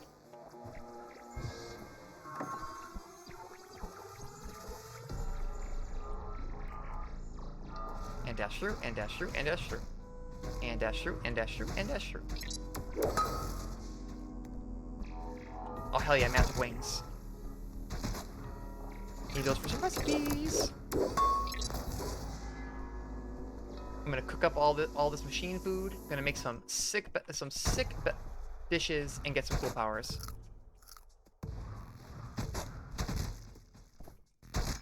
Assuming I don't die along the way, which is pretty likely. Got it! Fried leg tendies. Yes, I can make tendies! Also, yeah, you're absolutely not wrong. That Mercury, much like Mercury, magic power goes up the food chain. Oh, there's a death. Oh, well. I took a lot of damage from environmental hazards, but thankfully I won't have to do that again. So, what can I make now? I can make the tendies. Every melee hit increases the layer of deadly, puts nanomachines on the enemy. Each layer repeatedly inflicts 6 damage. How about that? Nanomachine, son. Alright, I can make the machine scythe now.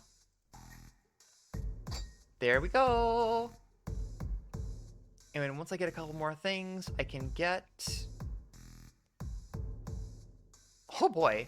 The portable execution device used to corral video game addicted youth. Alright, that actually seems really, really strong. A gun that penetrates through enemies. And then you can build around penetration so that the more enemies you shoot through with one line, the more damage you do cumulatively. Yeah.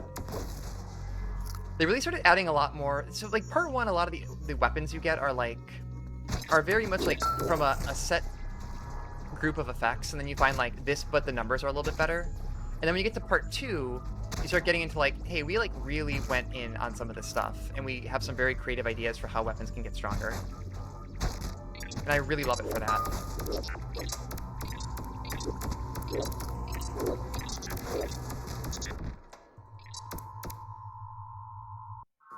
I'll get it eventually. Yeah, I think I remember that one later, where you can get more sight summons on a given weapon. I need to be better about my health, though. I'm taking so much damage from this stuff.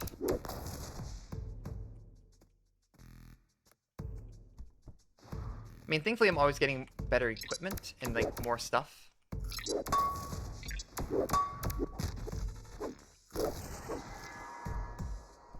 More stuff, better equipment, and all that, but, like, I'm taking so much unnecessary damage from things. I gotta actually, like, not just face roll through some of this stuff. There we go.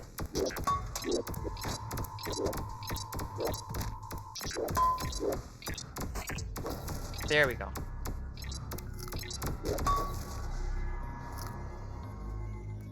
Got it. And now I just need to work through here. I'm really excited about just like what's going to be available in part 3. Because part 2 is such a cool increase in terms of just like the variety of stuff you can get.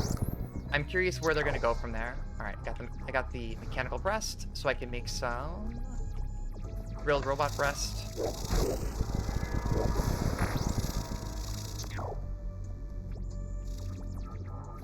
And I now have a bunch of robot drones that will go around and do my bidding. Let's see, I can make the braised wings. Let's see, I don't use axes right now, so that's not going to do anything for me. What about this? The fried cutlet. That's for spears. The portable execution device. High damage penetrating weapon. I'm going to keep this.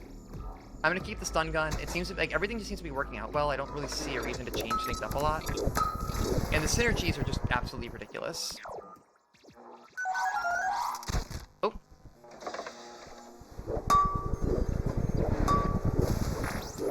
Oh, those are missiles. Not a fan of that. And core consomme! Consomme. I'll give it a try later. Oh, more of Simmer's memories. Well, more that Simmer is... The reason we're seeing these shards is because she's dying. Ah, Simmer. Simmer, simmer, simmer. Welcome to the to the barrier removal system. Due to the operator's habit of forgetting how to carry their ID cards, ID card verification has been disabled. She's a very interesting character. I mean, I think you remember, like, when I first played this game during early access, like, I was all in on her characterization by the end of it. It gets really intense. Like, you feel for her. You know why she's making the decisions that she is, which is... It's why I like Grill and Simmer, and really everyone so much in this game. You know, and they know they're making mistakes. They're in a shitty situation. They are in a desperate situation. And they are doing their best with the information they have, but they're not doing great. All right. Portable execution device. Here we go.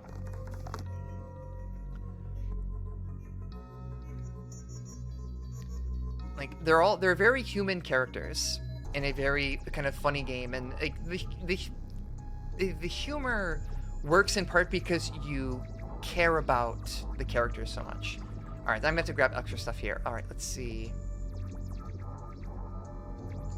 Where's the one that increases bullet output for weapons? This one.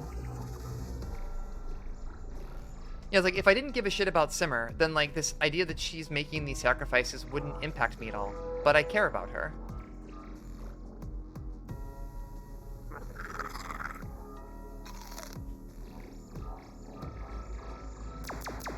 Oh, wow.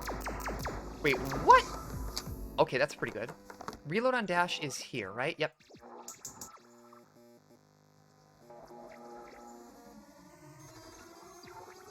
Oh, this is funny.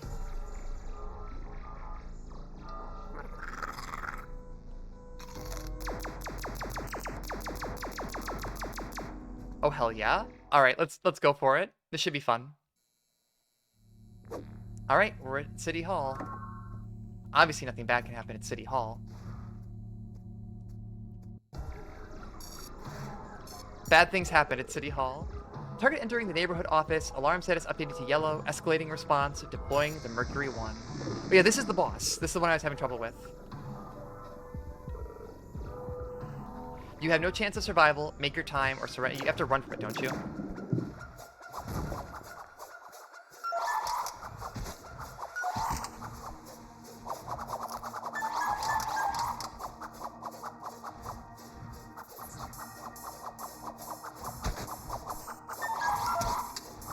Basically, I have to run from all this mercury.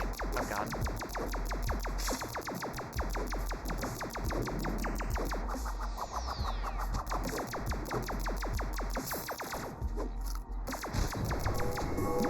Alright, time for the boss. Just have to believe in my drones.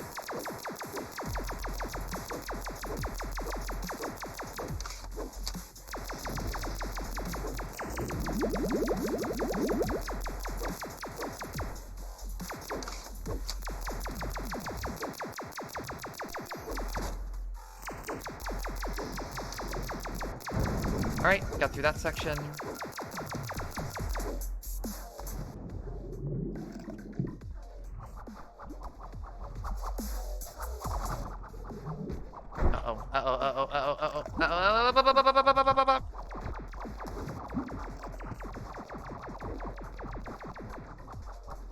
I hate pursuits. I hate pursuits. It is just the yellow devil. It is absolutely just the yellow devil, and I hate it.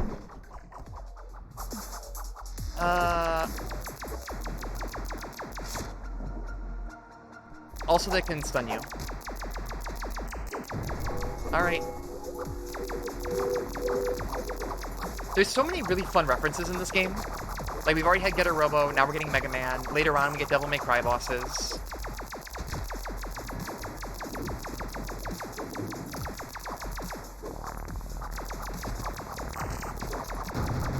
Oh boy. And I think we're good? Are we good? Are we good? Did I get out? That's a lot of healing items.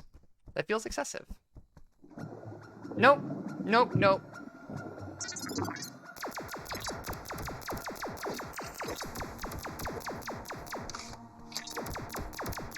Now we have to do the auto-scroller.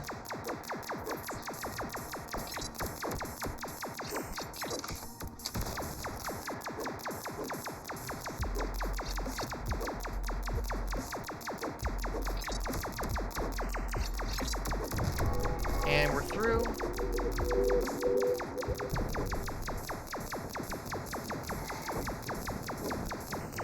All right, are we? Oh no, we're not. Oh no, we're not. Oh no, no, we're not. No, no, no, no, no, no, no, no. Oh no, no, no, no, no, no, no, no, no, no, no, no, no, no. Oh shit, shit, shit, shit. I can't see shit. All right. Okay. Whew. Mercury 1 lost. Revising strategy. Revision complete. Deploying Mercury 2, 3, 4, 5, 6, and 7. Whew. Oh hell yeah. What's up, Simmer? What's up, Grill? I gotta reformat her D drive. Don't touch the D. Let's see. Resend your demands. Let's see. I represent the suck, and this is my mission. I am the human's last line of defense, and I will not deactivate. Apocalypse confirmed. Terminating mission. And the suck doesn't exist anymore, so you don't have to kill us either. Oh no. Arming nuclear devices. Oh boy. Well, she's an AI, but not the most clever thing in the universe. Nickel, please. All right. Okay. Okay. Okay. Okay. I can identify you as human if you have a properly issued government ID card. Unfortunately, they don't because they are literally ghosts.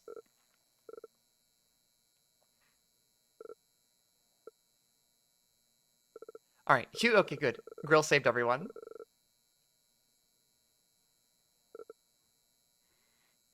And because even though they're ghosts, they are now the closest thing to like remaining humans. Now she has to listen to them. So we have acquired a new ally by default. On technicality, I now have a cool robot partner.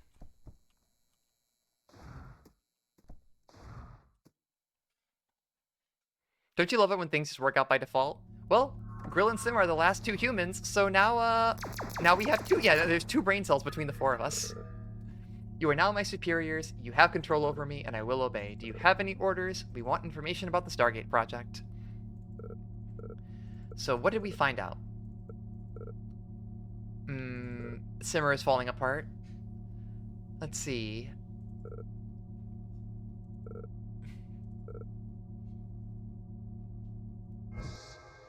Time to go learn things that they don't want us to know. So let's see. Unable to retrieve data from the presidential palace. A massive cuboid magical field is occupying the downtown area, disrupting all communications. So we have to go take down this magical barrier, which was erected after C4 was first introduced, which is the John Carpenter thing monster. These robots were asleep. The military recruited any and all volunteers to help them stop the spread of C4. That they discovered that mages infected with C4 could not be dealt with easily. So in other words, in the end, the military decided to seal off the whole city along with the president and lieutenants in order to prevent the apocalypse, but it obviously did not work. The mages in the military extracted the souls of bystanders to create a massive barrier that could hold back any physical or magical attack. And that was useless. And in the end, everyone died.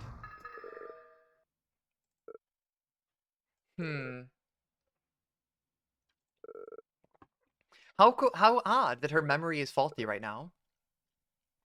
Basically, yeah, I'm just gonna go ahead. I feel it in my bones. The introduction and development of C4 was an inside job. Yeah, I mean, and that's the essence of it. Like, Simmer is super relatable. She knows what she has to do, and she's trying her best to do it. But she keeps going into these roadblocks and trying to deal with it. And she's able to, with Nickel and you and the zombies and Grill, able to keep powering through. But at the same time, she's in trying. So what's cool about this arc here is that Simmer is hell-bent on doing this on her own. And in doing so, she is destroying herself. And everyone around her sees her doing it and are saying, please let us help you. And she cannot bring herself to trust other people. And we will find out eventually, I think very shortly, why. I still think about her backstory now and then, about what she had to do as a government necromancer. Yeah, it's like she feels the only way that she can do things, exactly, is by burning herself out. And Grill is trying to get her to not do it, but she can't bring herself to trust even Grill, like a person who is trying to do absolutely anything she can to try to keep her friend together. All right. Decryption completed. The password was 1234QWER. Of course it was. So is there even a new world on the other side of the Stargate? Nope. There is no information about anything with the Stargate. Basically, it doesn't exist. Odds are the astronauts that went out to find another world, they failed.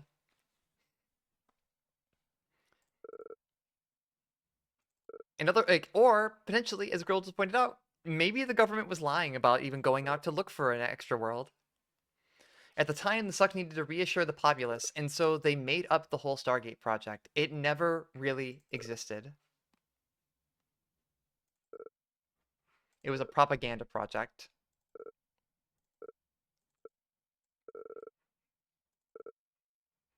But Simmer's not going to give up. Even as Nickel is telling her, like, look, it's not real. She's not going to give up, and she's burning herself out more and more trying to do this.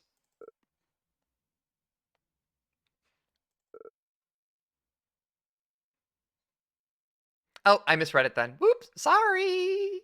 It couldn't have been a propaganda project. All right.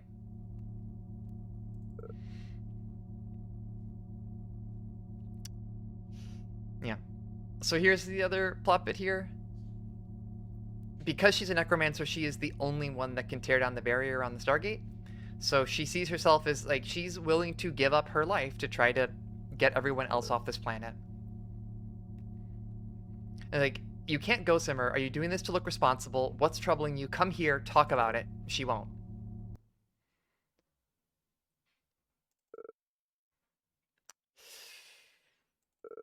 She sacrificed so much. She sunk so much into this. And she's willing to burn herself out to try to get you, like, to save everyone else around her. And she does not see another way to resolve this.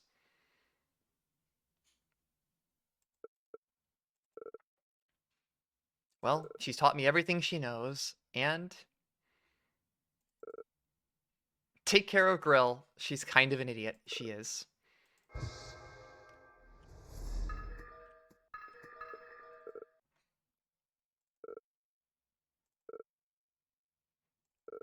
Gonna have to go destroy that barrier around the capital. The quickest way is to go through the snow peaks. There's a high probability of finding Simmer there. And Nickel will help me out because her only mission is to protect human civilization. Yeah, this hits really hard. And we should get to my favorite lore quip pretty quickly. Oh, this is ridiculous. I did not love this area. I found it pretty boring, but at least the music was chill. I'm gonna try to rush through this as quickly as possible. And thankfully, with this completely, very balanced and completely fair combination of items, I'll definitely be able to get through this pretty quickly. Just very fair and balanced loadouts.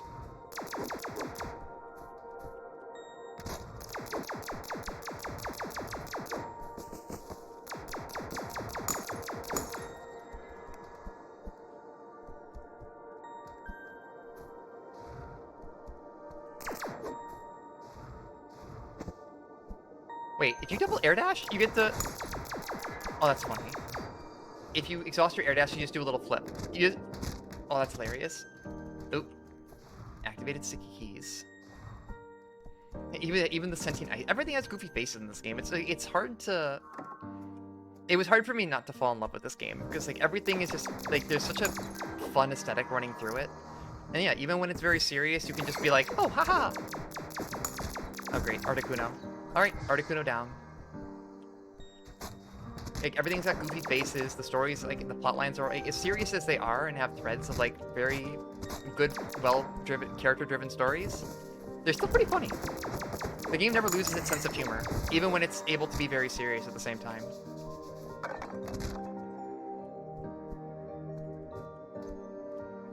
I just appreciate that a lot.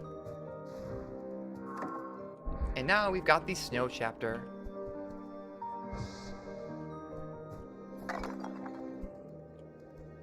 Yeah, I don't love the having to go through and do all this. Like the collapsing platforms and having to wait for them and everything. That kind of stuff always irritates me just like a little bit. Yeah, and I feel like it wouldn't work. if it wasn't able to manage being very serious and very silly at the same time. It gives you a good balance, and that allows you to be able to deal with the serious stuff, but it never feels forced, I guess, or like it's being overly serious in a way that keeps it from being fun.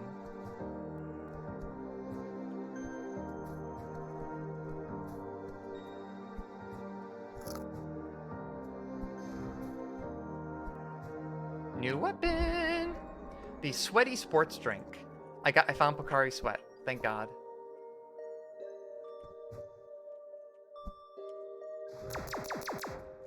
If you've ever had Pocari Sweat, you know it's good. It is, yeah. I started actually. Is it a tournament recently? And a friend of mine I got a bunch of Pocari Sweat for our room, and I went home immediately bought a case for myself. Like I'm Pocari Sweat pilled. Definitely my favorite sports drink. Which apparently it was developed by a physician after a really long shift. He decided to just rip open an IV bag and start drinking it. And that's basically what Pocari Sweat is.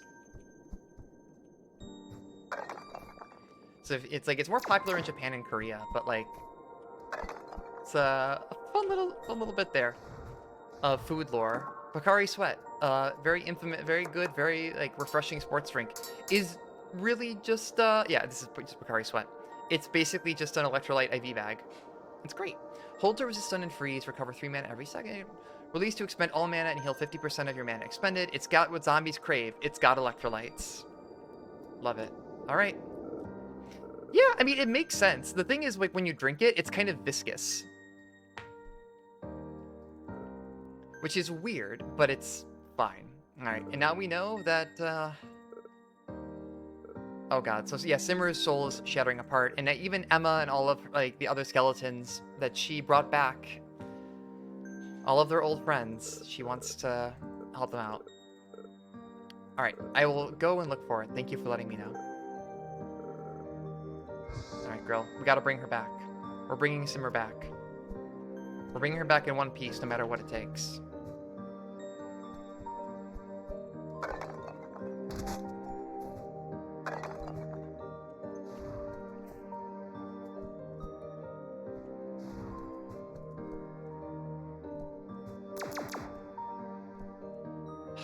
All right, if you follow those ceilings and things to the left, there should be another recipe. All right.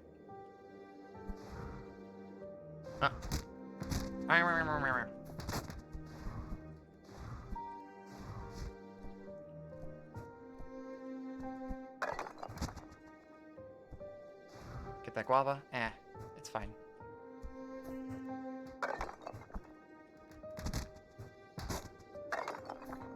I do not love platforming. Like, precision platforming, or like relatively precision platforming, is not the strength of this game. As much as I like it, like, I'll be real about it. I went too high. Is it over here? There it is. Got it. The Elemental Sundae. I don't think I ever got that one before, actually. I don't know what this is. What does the Elemental Sundae do? Attacking with different sword combos increases their damage output by 10% or more, allows Rising Dragon, Quick Slash, and Lightning Dash to be reused without touching the ground. That's really good. That's really, really good. So is there anything else I want to level up here? No, I'm good.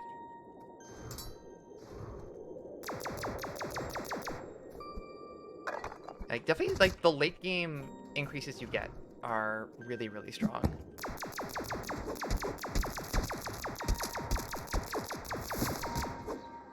Get that ice tree juice.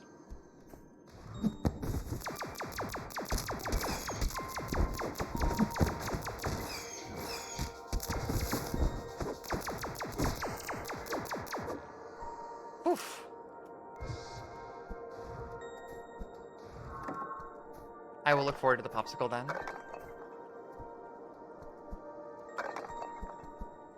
Let's see, I'm assuming that there's going to be some kind of something over here.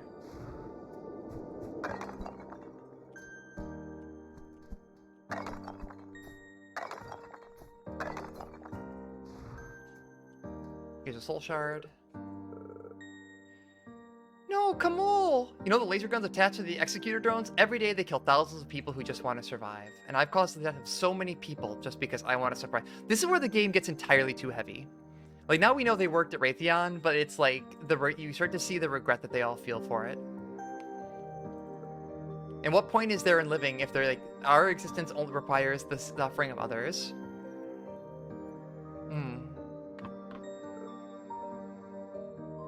Cooking's pretty easy. And cooking was a way of making connection and finding joy with other people, even though the world was going to shit. Cooking can heal the world. Alright. Got it. The blood red battery soup.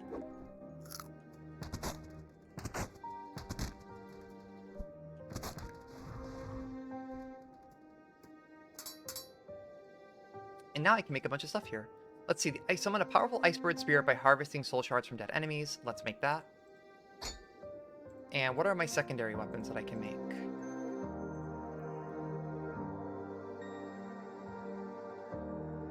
I need to go get some Wendigo meat. I can make the Elemental Sundae. I don't really think I can use it yet. Alright, so let's see. There was another area down here. Yep, I want to make sure I get this. I'm assuming this will lead to another... Now I have a cool Icebird. Love my Icebird.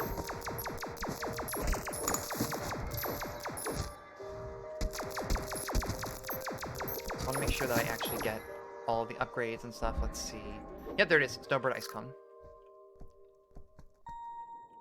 Yeah. I mean, it becomes like a bigger theme in this, and it gets more apparent as you go on that how do you find meaning when you know, like, after, like, and hope when you realize that your survival is causing pain? Like, in situations where it gets very hard to make, how do you find connection and stuff in a world where that's just your reality? And for a lot of them, it's through food and through cooking. But what do I know? I'm just a goofy zombie. Alright. Anything else I want to make here? The ice staff, I don't really care about. The ice axe, I don't really care about much of this. Alright, and here we go. Enables shield charge while wielding a shield, inflicts 20 base damage, plus 200% shield block capacity, and does 200% extra damage. Here we go. Corpse explosions also ignite other souls, triggering a chain reaction. Yes. And now we have a corpse explosion build. Creates corpse explosions.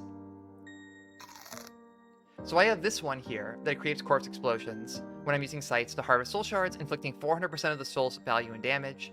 And now I have the one where it ignites nearby souls. So basically I now have huge area of effect chain reactions that are going to be shooting off all the time, creating just massive amounts of damage all the time.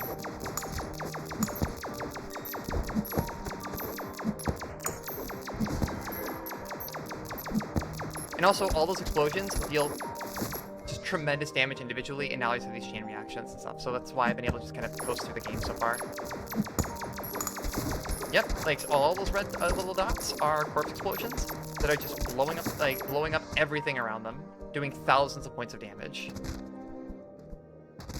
And I get to play with Articuno. Alright, Soul Shard. Have you ever seen The Callous Man? It's made by the same guy that made Captain DUI.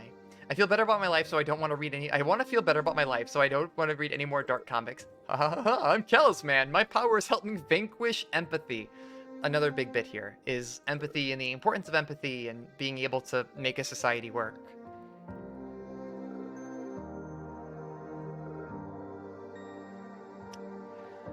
And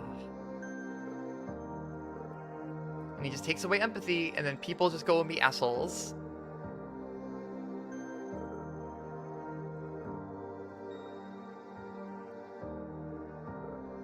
And yeah, as you experience suffering, people burn out, they lose their ability to empathize.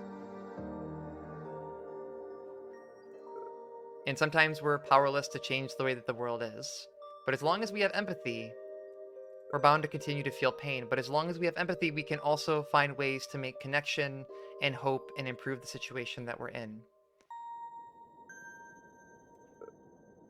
This is the scene this is why I recommend this game to people, is when it takes this turn. And it, like, the overarching narrative really becomes like the importance of empathy and the role of food and being able to take care of other people.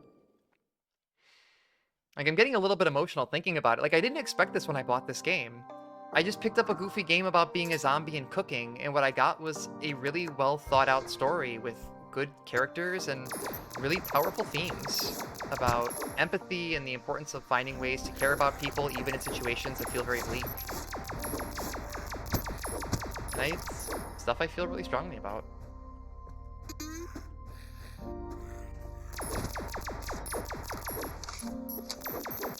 I feel like if we're ever going to improve anything, empathy is going to be a huge part of that, and being able to find connection with people, and it's the essence of solidarity, right?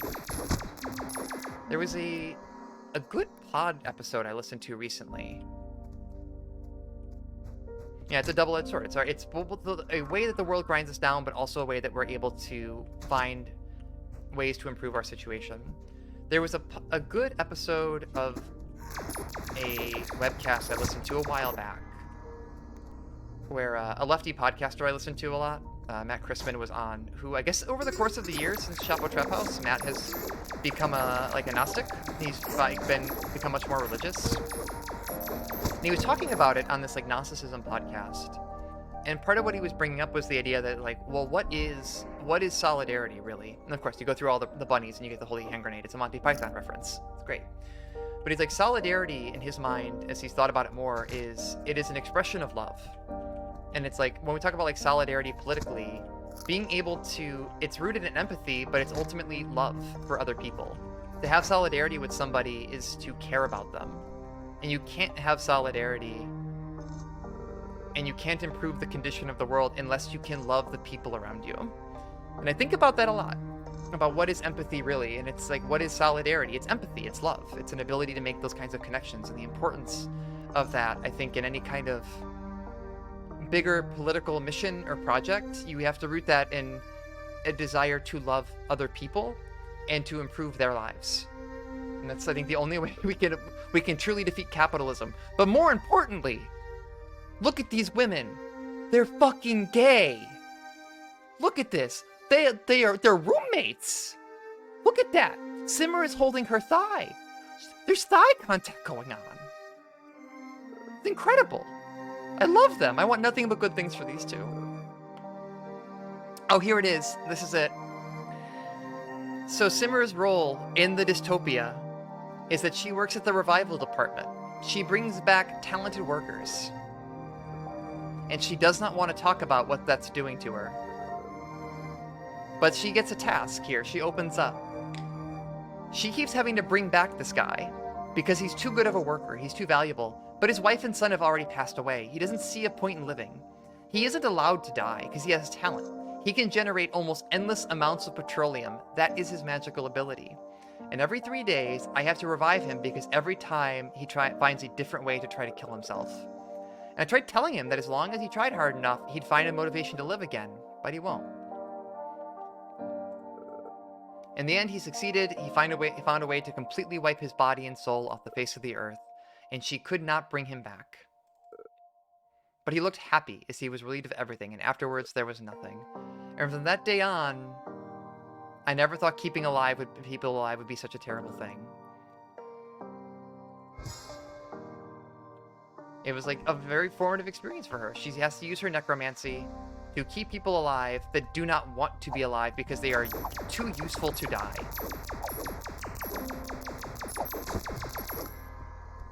And now I got a big apple.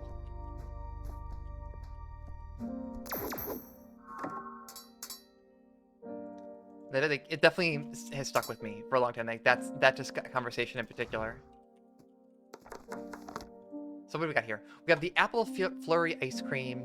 Automatically generate a magical circle that heals 8 mana per second when mana gauge is full. That's cool. The killer rabbit soup. Okay, that's for having hooked weapons. Yeah, it's fine. I'm gonna keep going with the scythe build. Basically too good not to use it.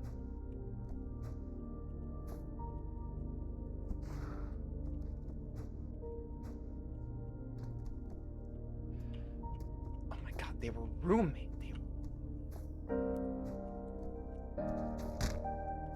Ah, this is gonna be difficult, isn't it?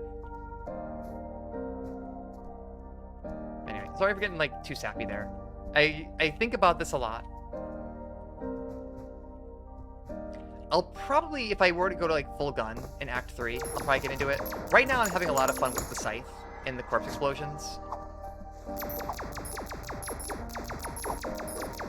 Yeah, like the artwork in the soul shard bits is super good. It gets across so much emotionality of the characters. Even as it's like, it's goofy and their designs can be kind of funny and all that. It's hard not to feel for Simmer. Like, in the way she's drawn there, she looks so broken. And she's like, what the hell am I even doing here? What's the point of, like, bringing these people back that do not want to be alive? Like, I'm denying this person their happiness because they are useful to the state. And, like, it gets real good. This story just goes in so many places you don't really expect.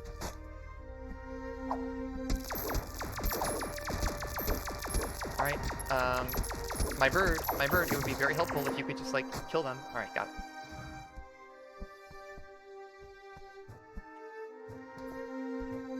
Here's a soul shard. Don't they offer counseling at your job? Of course they do, but all they say is, you're working for the good of humanity, or you're making a significant contribution to society. Keep up the good work. It's the same at our side. The creatures at Sorbet all need to be fed, and some of them even eat people. But we just handle the canned product, so it's less of an impact on our mental health. And yeah, I was cleaning this place the other day and found this picture of us, along with a recipe we wrote with Uncle Z. I want you to ask an important life question. Do you want grilled fish? Because I do. Ah. We live to enjoy living. Don't tell me you don't miss the taste of grilled fish. But do you even know how to prepare it? No, but let's figure it out. Yeah, it starts off as like a wacky dungeon exploring game where you play as a zombie, and you leave with these feelings of like, man, what is the role of empathy in being able to create a just society? And now I have a gory meat button. And it's got all these like goofy references to stuff like Evil Dead and Monty Python and all that. But then every now and then it stops to be like, hey, the people that were writing this game had some like real ideas that they wanted to communicate to you.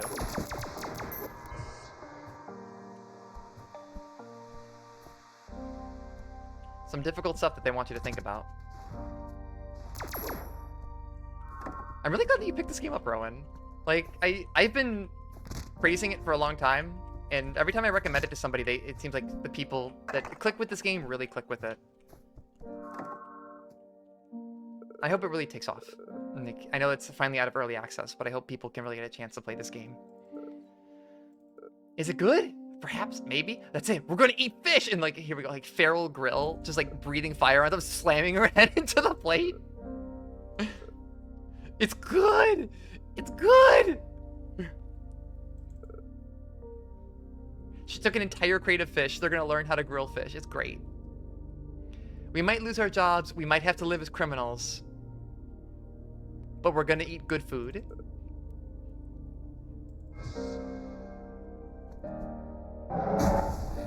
Let's see. Is this the Wendigo? Yeah, this is Wendigo.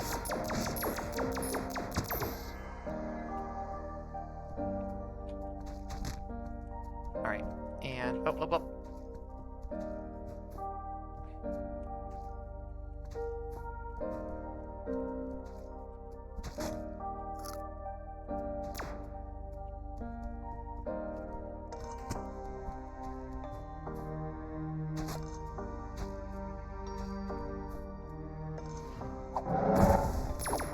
There's another Wendigo. Just gotta get some Wendigo meat, and I can get the big endgame items.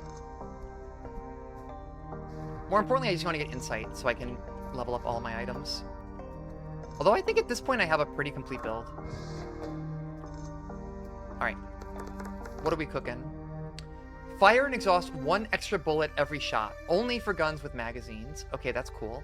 Every shot landed by a gun-type weapon increases shooting speed by 5% up to a maximum of 50. That is ridiculous. The Cursed Popsicle. Increases all damage inflicted by 50%, increases all damage taken by 10. There we go, baby. There we go.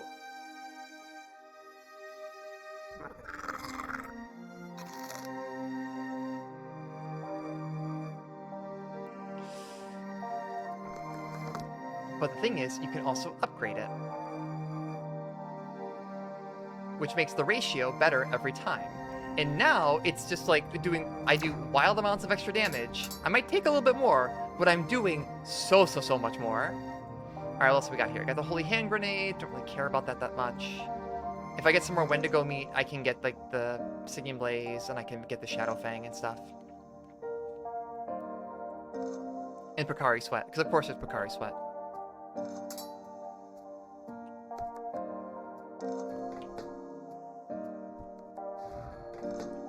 Oh well. This one here. Oh, the Cryptid Noodle Soup. I wonder where it is. I could go back to it and get it.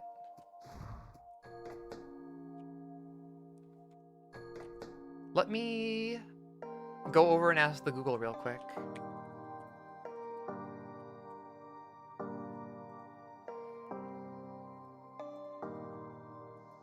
Is this game popular enough to have these things set aside? All right, let's see. It looks like there's something in Steam community, so let's see.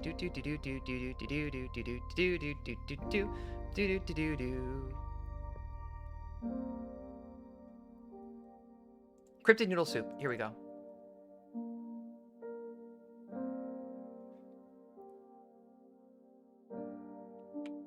So I went just past it.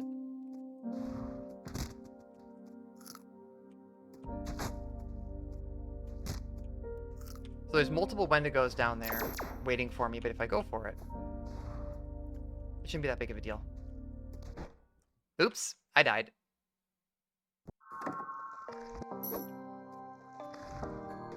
Well, I've had the joint this whole time. No, it's down here. This is the cryptid where you get the cryptid noodle soup. Holy crackers! I'm doing a lot of damage now. You guys are right about the popsicle. Holy crap. And I'll get a bunch of Wendigo meat coming down here. There we go. Cryptid noodle soup.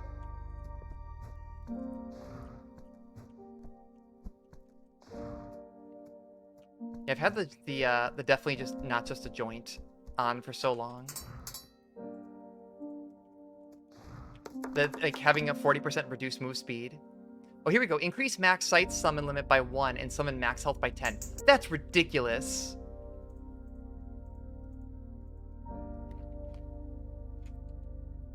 And do I want to actually...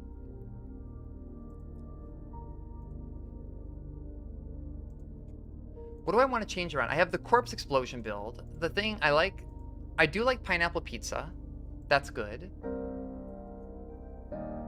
Increases the output of summons. Okay.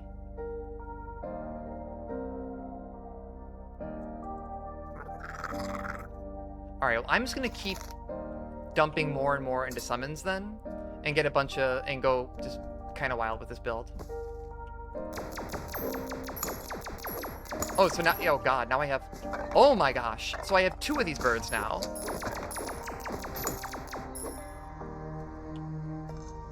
Now I have 3 birds. Okay. I'm taking a lot of damage. But I'm also going to be doing a lot. So it's fine, right?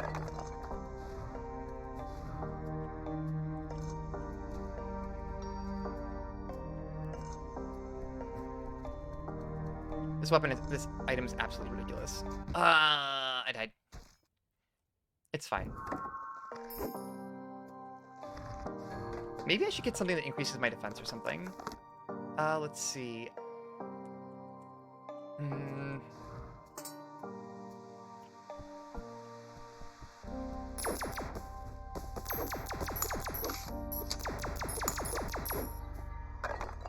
Maybe I should look at a new secondary weapon. Maybe a shield.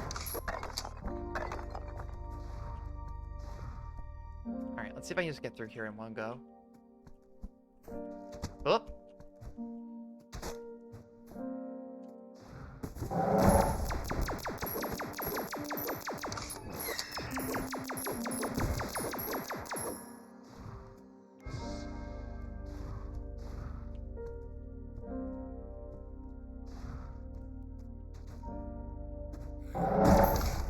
Uh-oh. Wendigo.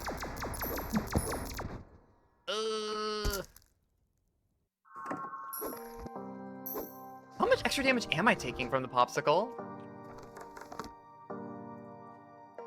Increases all damage. Oh, it's not 15%. It's just a flat 15.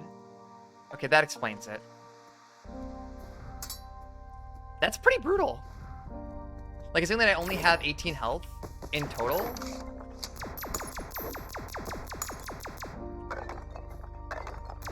I am the glassest of glass cannons right now.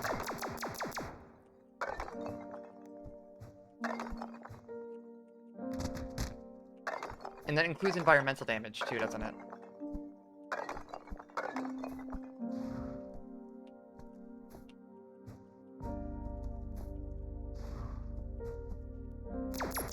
So the guavas are just not going to really work for me anymore, in terms of keeping up with the damage I'm taking.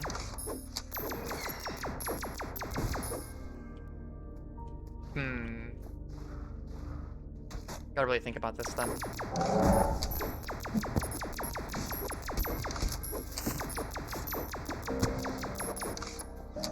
I should be able to make it work. Like, I'm doing so much damage now that I don't really have to worry about much. There we go. Okay. Soul shard. Soul shard of... Oh, it's me!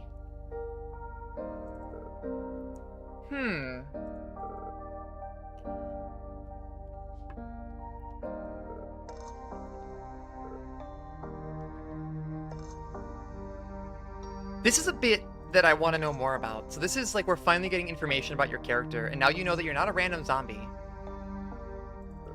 You allow yourself to be killed, like to die and be recreated as a zombie to defeat the big bad. So now we know that Simmer, you know Simmer and Grill, and you've known them since before you were a zombie. And now. Alright, I'm excited for part 3.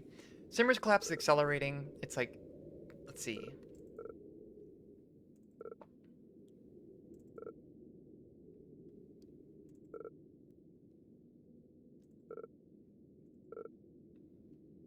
So who is she talking to? Is it Putrid?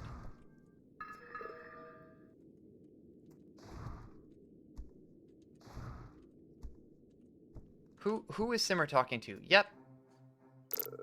Records found, replaying the conversation. Yep, it's the rotten fruit. Simmer the Necromancer, greetings. Are you even able to understand us in that broken state? Grill could never understand your important plan. Don't stop for her. No. Did you drop something? It's one of your precious memories. Do you want to retrieve it to motivate you? Do you need me to remind you? Come, let's all take a look. Oh boy.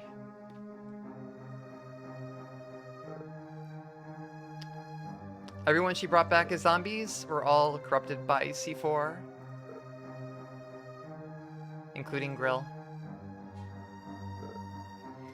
So in order to combat C4, she killed and resurrected everyone as spirits.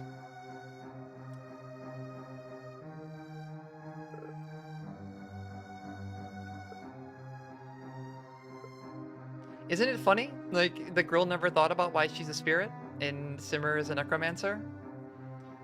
She spent so much of her magical energy trying to animate these skeletons. Now Putrid is trying to say it's your fault, you put everyone here. You let them die, and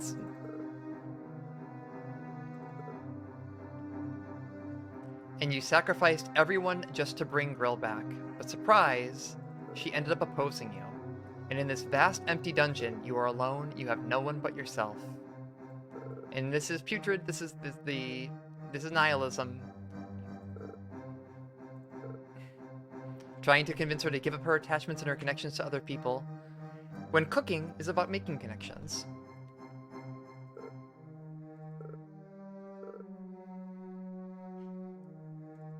Uh-oh. All right. Gotta go stop her. Time to go save Simmer. Yeah, this is a good. It holds a bit here. In this chaotic world, nothing is ever correct, and if nothing is ever correct, then nothing can ever be a mistake. And if everything is going to blow up, then I need to do what I want to do before that happens. What I want to do is that I also want to tell Simmer that I'm not going to be disappearing from her life that easily. I love them. I love them so much. Even here, it's like Grill has just been told the reason you're a spirit is because Simmer, in like when you were infected with C4, Simmer killed you and ripped your soul out of your body. And her only response is, I do not care about that. I want to go save my girlfriend slash roommate slash friend. I love them. They only have one brain cell, and the brain cell is, I just want my friends to be happy. And how can we do that in a world that is so marred with nihilism and hopelessness? Love this goofy zombie game about crawling around in a dungeon that turns into a very well-developed idea about a very well-developed story about caring about other people and making connections with other humans. And sometimes the girls are gay. I hope. And even if they're just roommates, that's fine.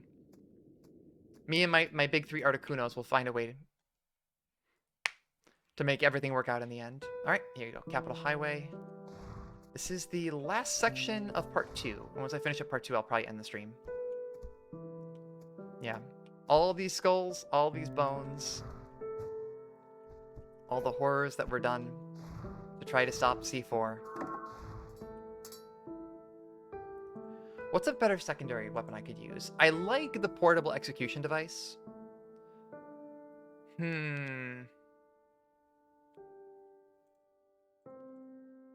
Maybe Shadowfang?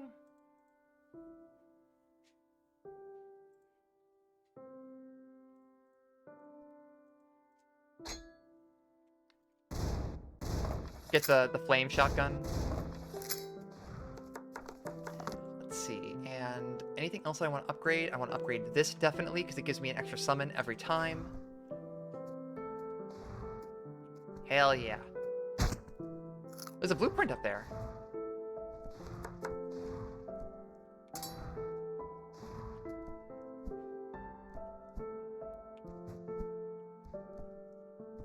Can't go missing blueprints. Let's go see. Where is it? Thankfully, I can just climb the wall infinitely. Get all the way back up.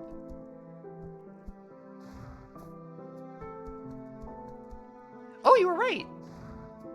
I had no idea about that. Cool beans, thank you! I would have totally missed that.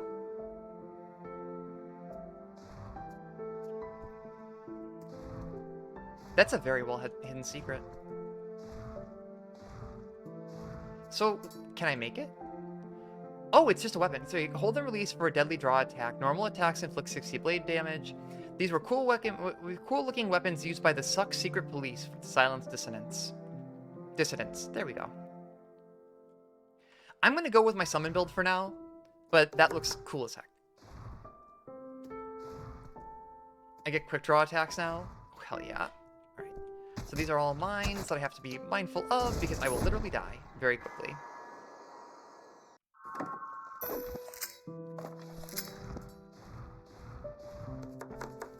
Is there anything I can scrap to be able to get this back in here?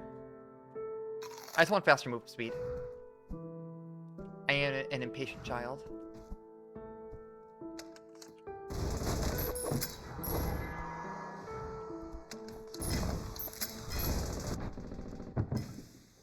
Oh boy, that's so much damage. What can I really do here? Scrap that. I need something that gives me...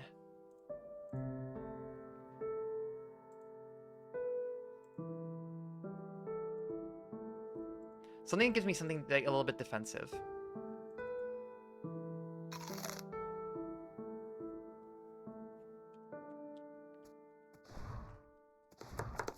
What does the killer rabbit stew do? Flying towards a hooked target increases melee damage by 30% and attack speed by 100%? Okay, that's huge.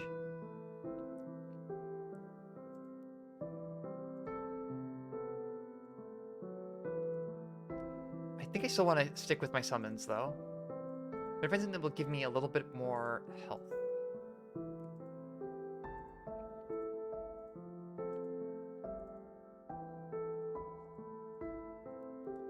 Gain a shield point on melee attacks. Let's see.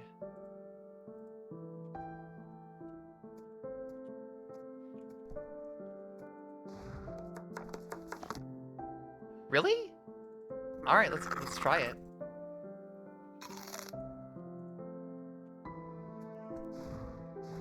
Let's see how it works. That's definitely not listed in what it does, but I hope that you're right.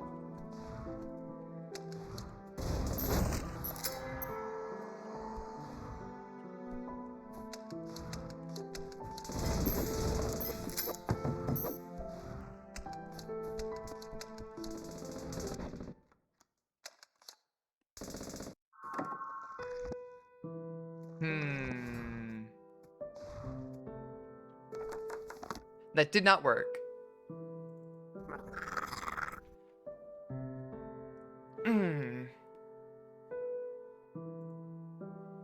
That might end up being something I go for there. Let's see. What can we do here?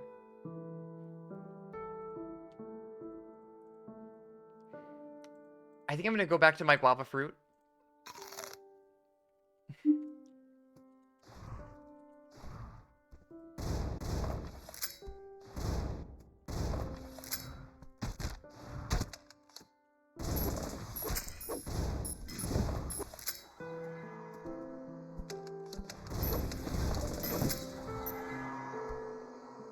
Yeah, these explosive mines that I assume Simmer left behind. Ah! Are a pain in the ass. The enemies themselves aren't that big of a problem, but the mines doing so much damage, that's a huge issue.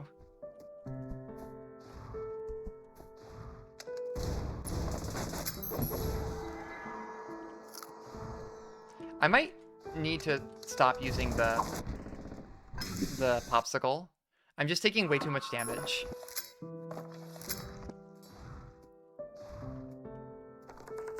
Yeah, I'm gonna drop the cursed popsicle for now.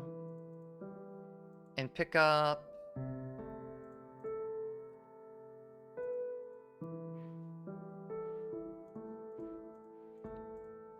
The bummer is I don't really have anything else I really want to use. Maybe... the Scarlet Pork Stew. Just because that allows me to just instantly revive. Look at this goofy-ass character. Look like an absolute food clown.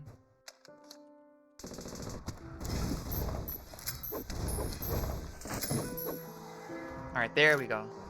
Yeah, I was taking so much damage while using the popsicle. Maybe for other later bosses, but for this section, I think adding a little bit more defense is probably the play. God, I'm walking around with my 4 giant death birds, doing just ridiculous damage already. There we go! Alright, this will definitely work. Probably clear to the end of the game.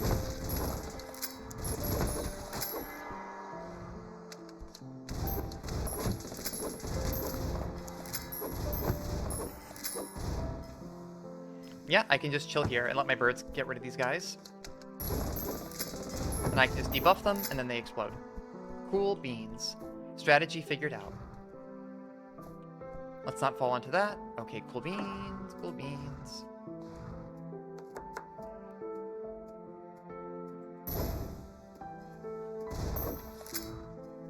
Got my giant ice birds, and everything is fine. Okay, yeah, we're heading off to the... Yeah, this is leading up to the last boss.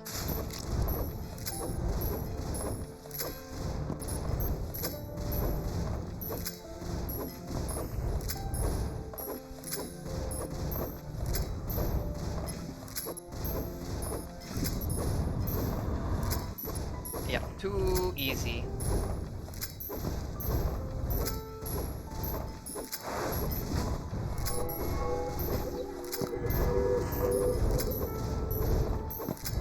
Yeah, this guy just starts shooting like a bunch of fire at you, but he's actually still not that big of a deal.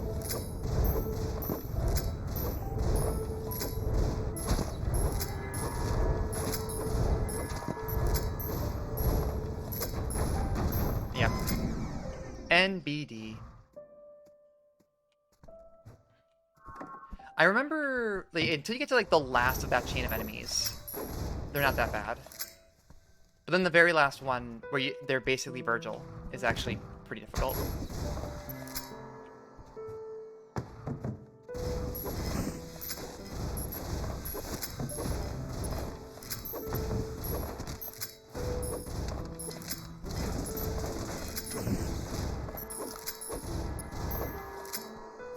And... I'm so dead.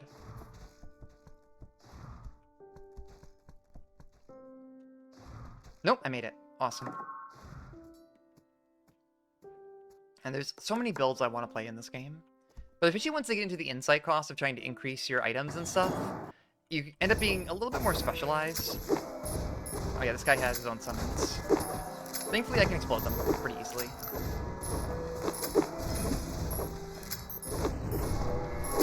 My man was too easy. Now I just have to avoid him.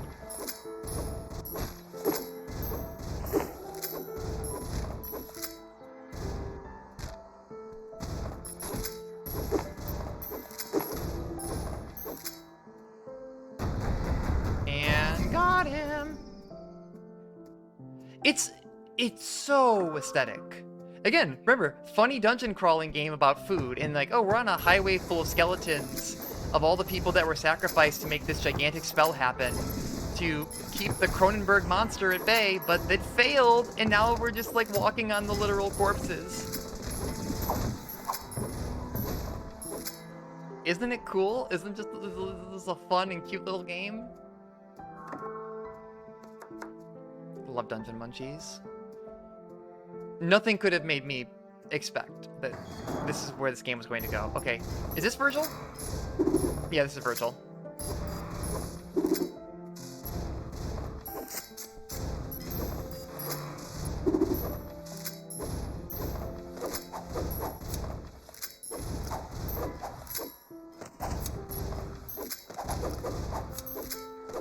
What are the floaty little blue guys?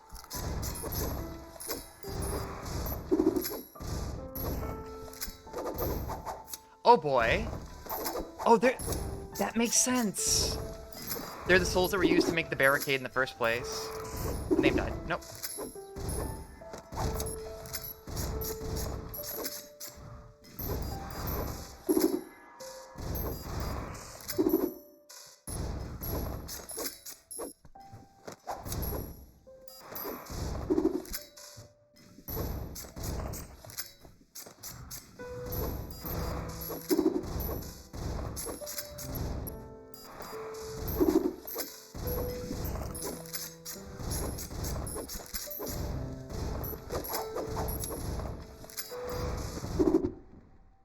Good thing I can revive, right?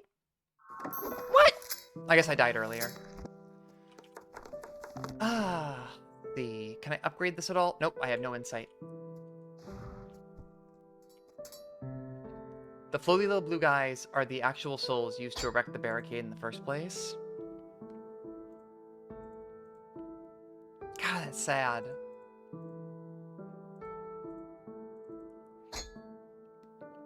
What does the holy hand grenade do again? Inflicts 50 magic damage. Ah, I see. Alright. Well, time to fight Virgil again.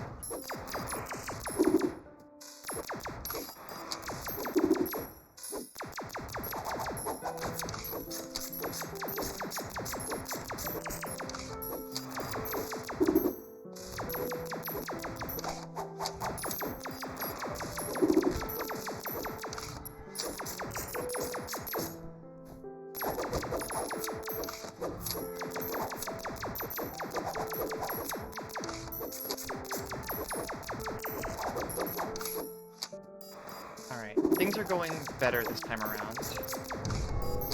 Alright, now I just have to avoid judgment cuts forever.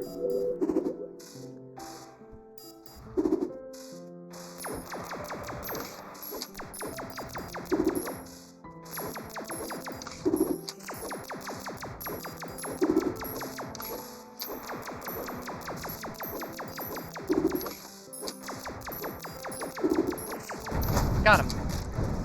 Whew. Alright. Let's go, birdies. God, you think about like how many people died in this ritual. Like, it's heavy. This game gets really heavy. The big skeleton, like the highway of skeletons, all their souls used here to create this barrier that didn't work to prevent the big bad from escaping.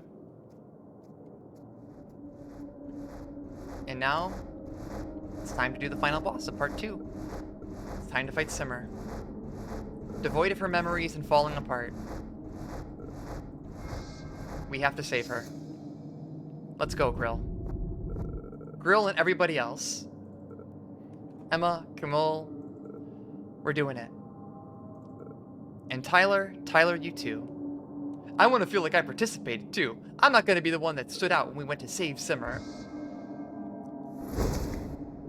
Got her with the goo. Memories broken, the truth goes unspoken, her fever forgotten. Oh god, this is just a revengeance fight. Well, here with the special spirit soup, and now she can't expend any more of her power. We have to subdue her if we're going to repair her and put her memories back together. And you are the new chef that's inherited her skills. You have to get her back together. Let's save the platitudes. Let's do it. All right.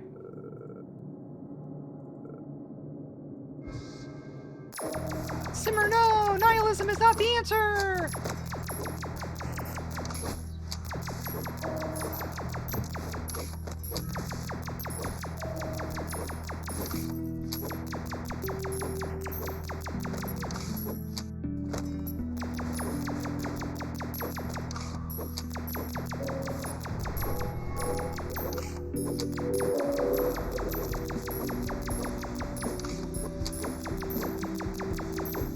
Now I have to fight all the other zombies that she's made, too.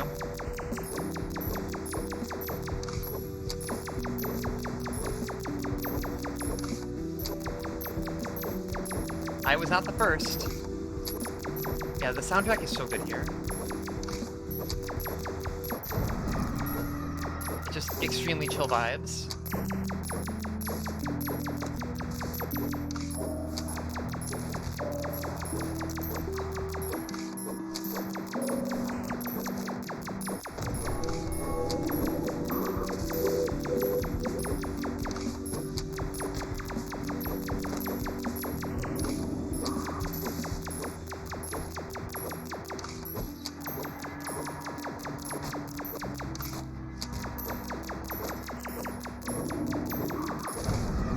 Alright, I got through that phase. Should be able to get through her real... Alright. And now for the hard part. Alright, I'm gonna get one more shot at this.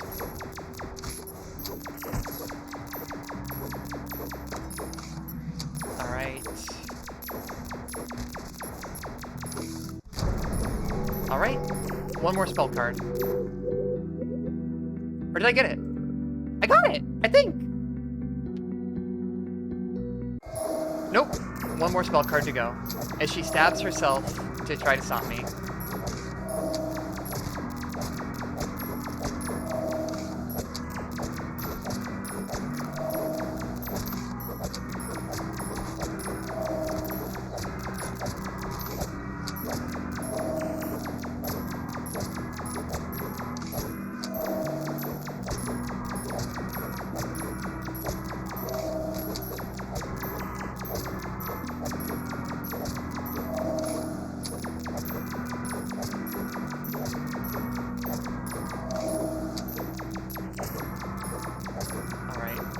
I can't even take one more hit, but I'm doing okay. Ah! And I took one more hit. Is that it? I think I got it. Okay. Whew. Like, it's a brutal fight because you care about this character at this point. And there she is. She's like stabbing herself. She's hurting her, like, and it's doing exactly what she's been doing the whole time. Trying to accomplish her goal at the expense of herself. And here she is now. She has become goop, much like Grill did at the end of part 1. Time to use the super secret soul recovery magic and beat her with the rolling pin. add all the shards that everyone put together, roll her up, build up that gluten. Why are you doing this? Why am I like this?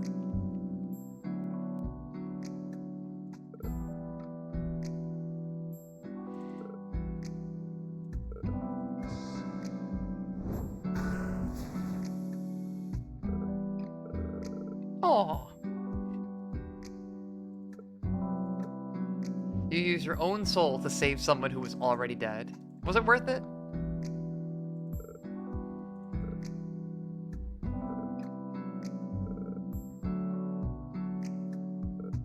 Yeah, too late, I don't care is such a raw line. So you're going to end up using up your own soul. Why are you doing this? Like, I don't care, I'm going to save you. Yeah. So watching all of her friends be consumed by C4 just wrecked her completely. And then here's Grill, who is only around as a spirit because she was resurrected, saying, like, look, you did your best. It's not your fault.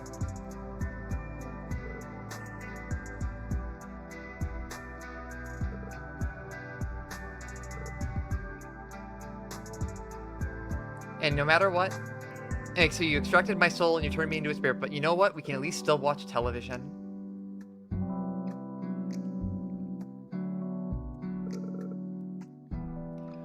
Can you extract the souls of vegetables and turn them into vegetable spirits? Because if so, we might be able to make a tasty vegetable stir fry, and then we should be able to eat that.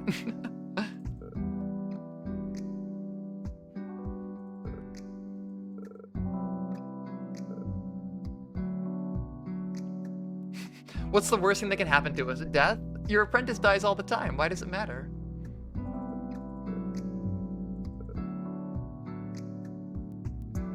And if the end of the world is coming, I want you to be with me until the very end. That sounds like a line from one of my middle school fan fictions. Oh. They're so good. They're such dorks. They're just incredibly huge dorks. If you're going to die, I want to be with you until the very end. It's like, that sounds like something in a fan fiction I wrote back in middle school.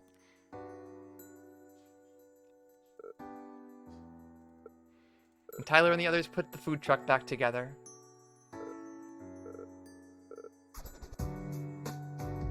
Fuck yes, it's my favorite track. It's my favorite track in the whole game. A Moment of Peace.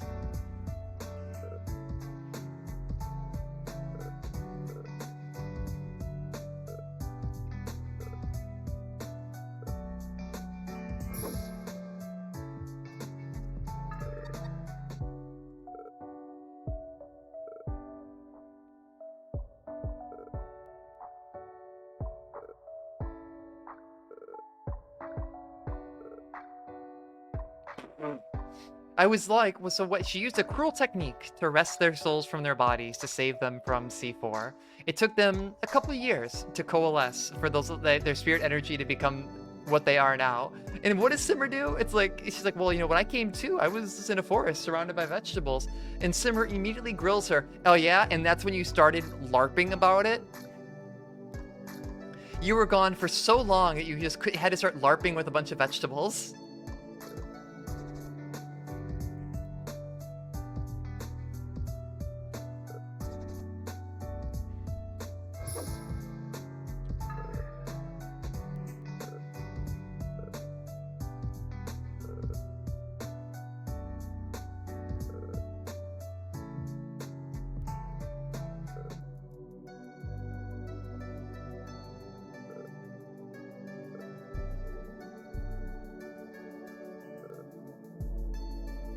So that's why Uncle Z doesn't have memories. So when C4 infects a body, it starts to convert their soul into energy. Because she tried it on Uncle Z first, there wasn't much left of him there. God, that's sad. So he doesn't, he has these vague memories, but he doesn't remember them personally. He's the one that taught them to cook, and he can't even remember their names.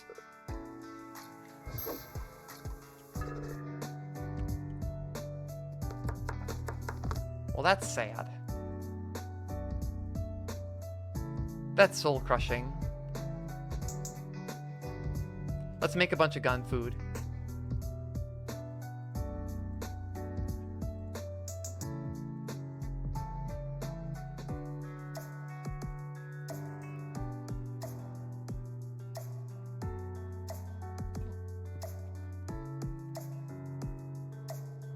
Anything else to make with guns? Let's see.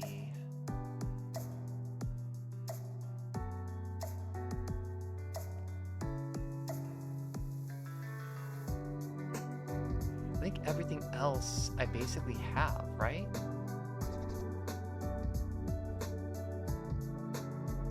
Yeah. I didn't realize Uncle Z was such a sad story. I didn't go back and repeat a lot of the dialogue in this game earlier. So a lot of this is me hitting stuff for the first time. And this is the end of part 2. So their personalities, I'm sure I'm going to love the final scythe. So Kamul, Tyler, and Edna, they're not even really themselves. They are... There was nothing left of them, so when she made them out of her own memories of who they are. But Uncle Z, there was a little bit of him left, and so she didn't want to overwrite what was there. Yeah, they're themselves, but they're not Simmer's old friends, they're Simmer's memories of her friends. Since we're new versions of ourselves, does that mean that Tyler's still a virgin? He's still a virgin! How should I know? I don't have memories of what you do in your own time. Oh.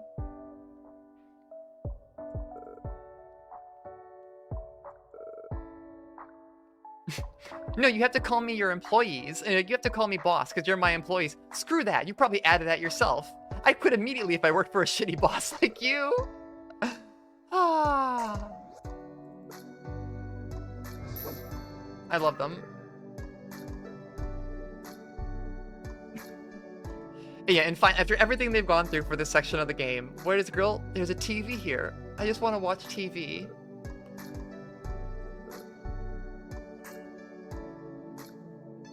Nickel has like 1,000 channels worth of content recorded. So let's take a rest.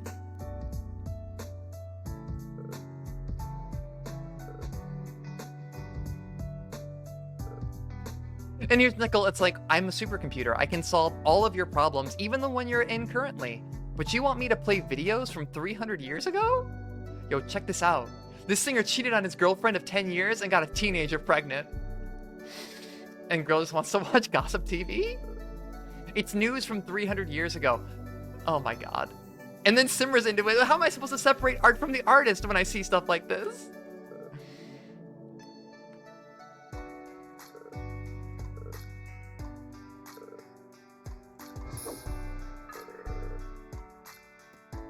I love them all so much. I've discovered new evidence against the Cone regime. The Cone is a charlatan and pretender. The Lord of the Forest is our true leader. And the piece of poop is still going off about it. Lord of the Forest, you gotta clean this one up.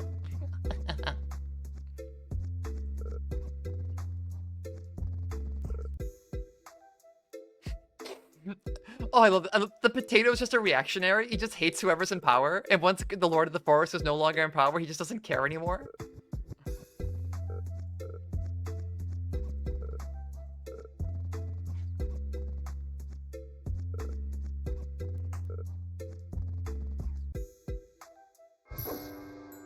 Oh, I love them.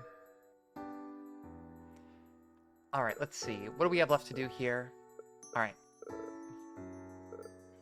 Aww. Nickel wasn't programmed to accept compliments. Aww. Alright. Well, it's time.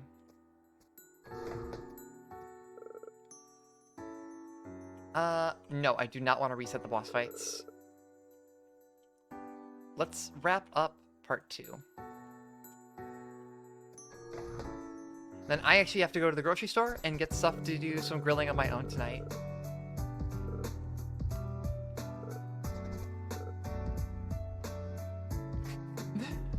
You're like my greatest apprentice. You're actually greater than me now. And then Grill's like, wait, I helped out with the later recipes. Like, he's half of my apprentice too.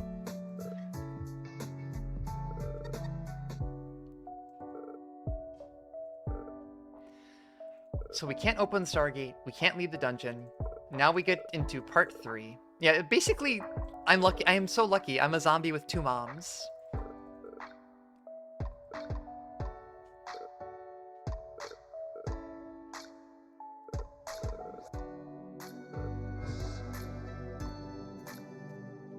I love my ghost moms. Me and my 4 big birds.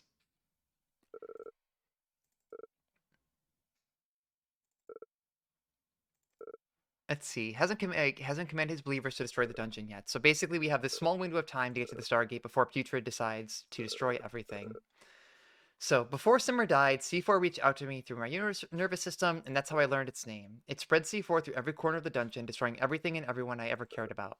If you keep exploring the depths, I think it's almost certain that you're going to meet Putrid, the monster. Defeating it isn't something that I can do. I can only rely on someone more powerful, like you. You'll be fine. You're a super professional zombie chef, personally trained by me and Grill. It's like when the time comes, I'm sure you're going to find a way to fry it. Well, it's time to go into the lowest levels of the dungeon to get to the Stargate and maybe save everybody. Oh, sorry, there's one more dungeon. There's one more enemy here. What should I make for dinner tonight? I think I'm gonna go... I'll throw some black beans in the oven so they kind of get real crispy. Oh boy, this is horrifying. Yeah, I'll throw some black beans in the oven. We'll get them all nice and crispy. Maybe mix them with some chipotle peppers and let's see what else. Some feta cheese, maybe a little bit of breadcrumbs. Make some nice black bean patties and then toss those on the grill. Maybe throw in some coconut butter too. Oh wow, there's just hands. This is gross. This has like a really big Metroid vibe. Horrifying as it may be. Into the deep ruins we go. What the fuck? What the fuck? What the fuck is this? Doot doot. Testing, testing, please respond. It's Grill!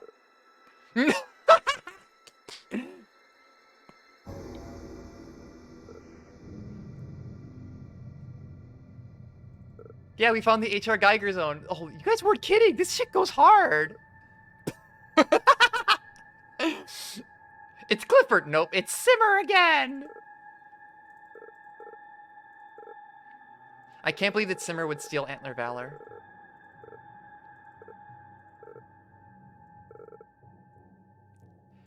Well, this is the most top secret of all areas, the HR Geiger zone. Interference from unknown source detected. Simmer's hypothesis may be correct. This connection could soon be severed, so let's continue exploring your surroundings and collecting information. We'll find other methods to get in touch with you. Uh-oh.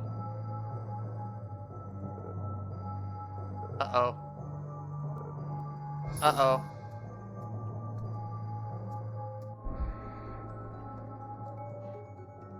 Simmer's Culinary Compendium, 2nd edition. Brill and Simmer's new take on Simmer's old recipes. Recipes from the first chapter are now upgradable. I mean, that's cool, but also this is horrifying.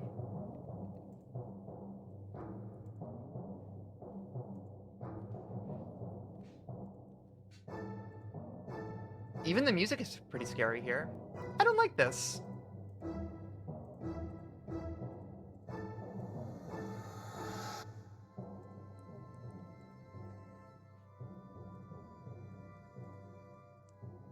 What happens if you upgrade these? Yeah, I'm definitely upgrading the blunt. Like, alright, I'm gonna hit the booth. Upgraded blunt. You just get many. Okay, so it just like gives you even more jumps. This actually might be really good if you can upgrade it to slime jelly. Alright. Oh, now I get the nickel weapons. Oh, cool beans. Yo! I can schmooze. Yo, we schmoovin'.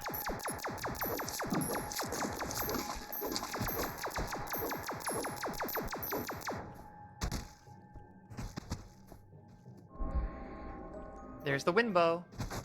All right, I'm getting into part 3. I know I should stop, but like, and go to the grocery store and everything, but like, this shit's hard.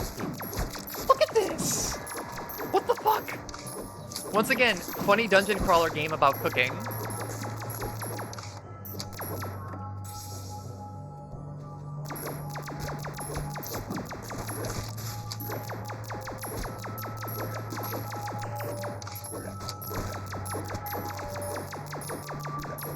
The funny game about cooking is going unnecessarily hard.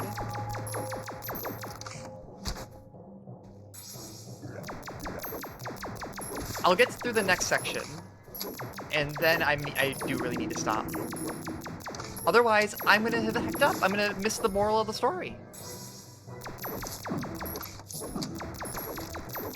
I gotta like stop and go take care of my girlfriend by cooking for her.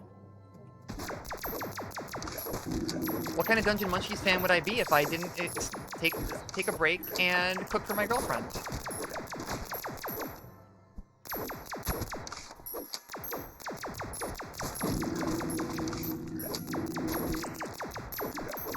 Yeah, this build is ridiculous. Well, that was quick.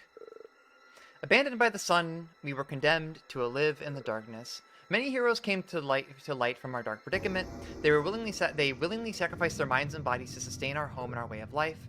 We are eternally grateful for their noble sacrifice. So what are these things? Oh, they're soul extractors.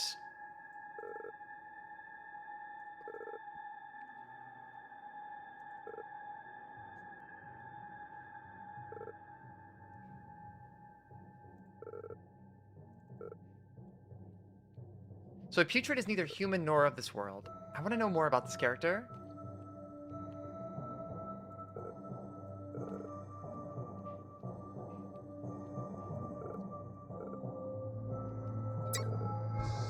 Yeah, what is Putrid's goal? What is he cooking? All right, I can upgrade my blunt. That's pretty sick, actually. I kind of want to go back and get some of these recipes I missed now. Oh, that means this actually isn't upgradable. Imagine how broken this would be if it was like for every percent of HP lost, you gain 2% of damage.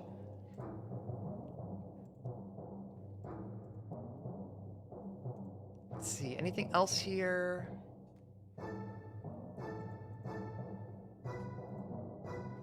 Bow damage. Create a watery wave.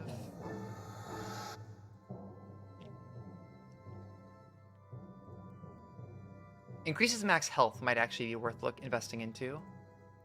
But let's max out the blunt. All right. Hell yeah. And I can now actually make a weapon. I can make the wind bow. A very quick bow. Hold for 0.4 seconds to draw the bow. Time spent drawing the bow increases damage up to 140 max. Flaming halberd, true light sword, toxic tempest, laser rifle, the desert jail. This actually sounds really cool. Ooh.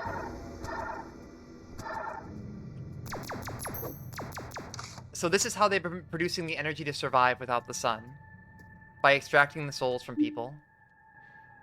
This game got really, really real really quickly. I mean, not that it wasn't before, but you were both telling me that this game goes really hard in Act 3. I did not believe you. Well, I believed you. I didn't think it would go this hard. As to just be like, hey, yeah, like we're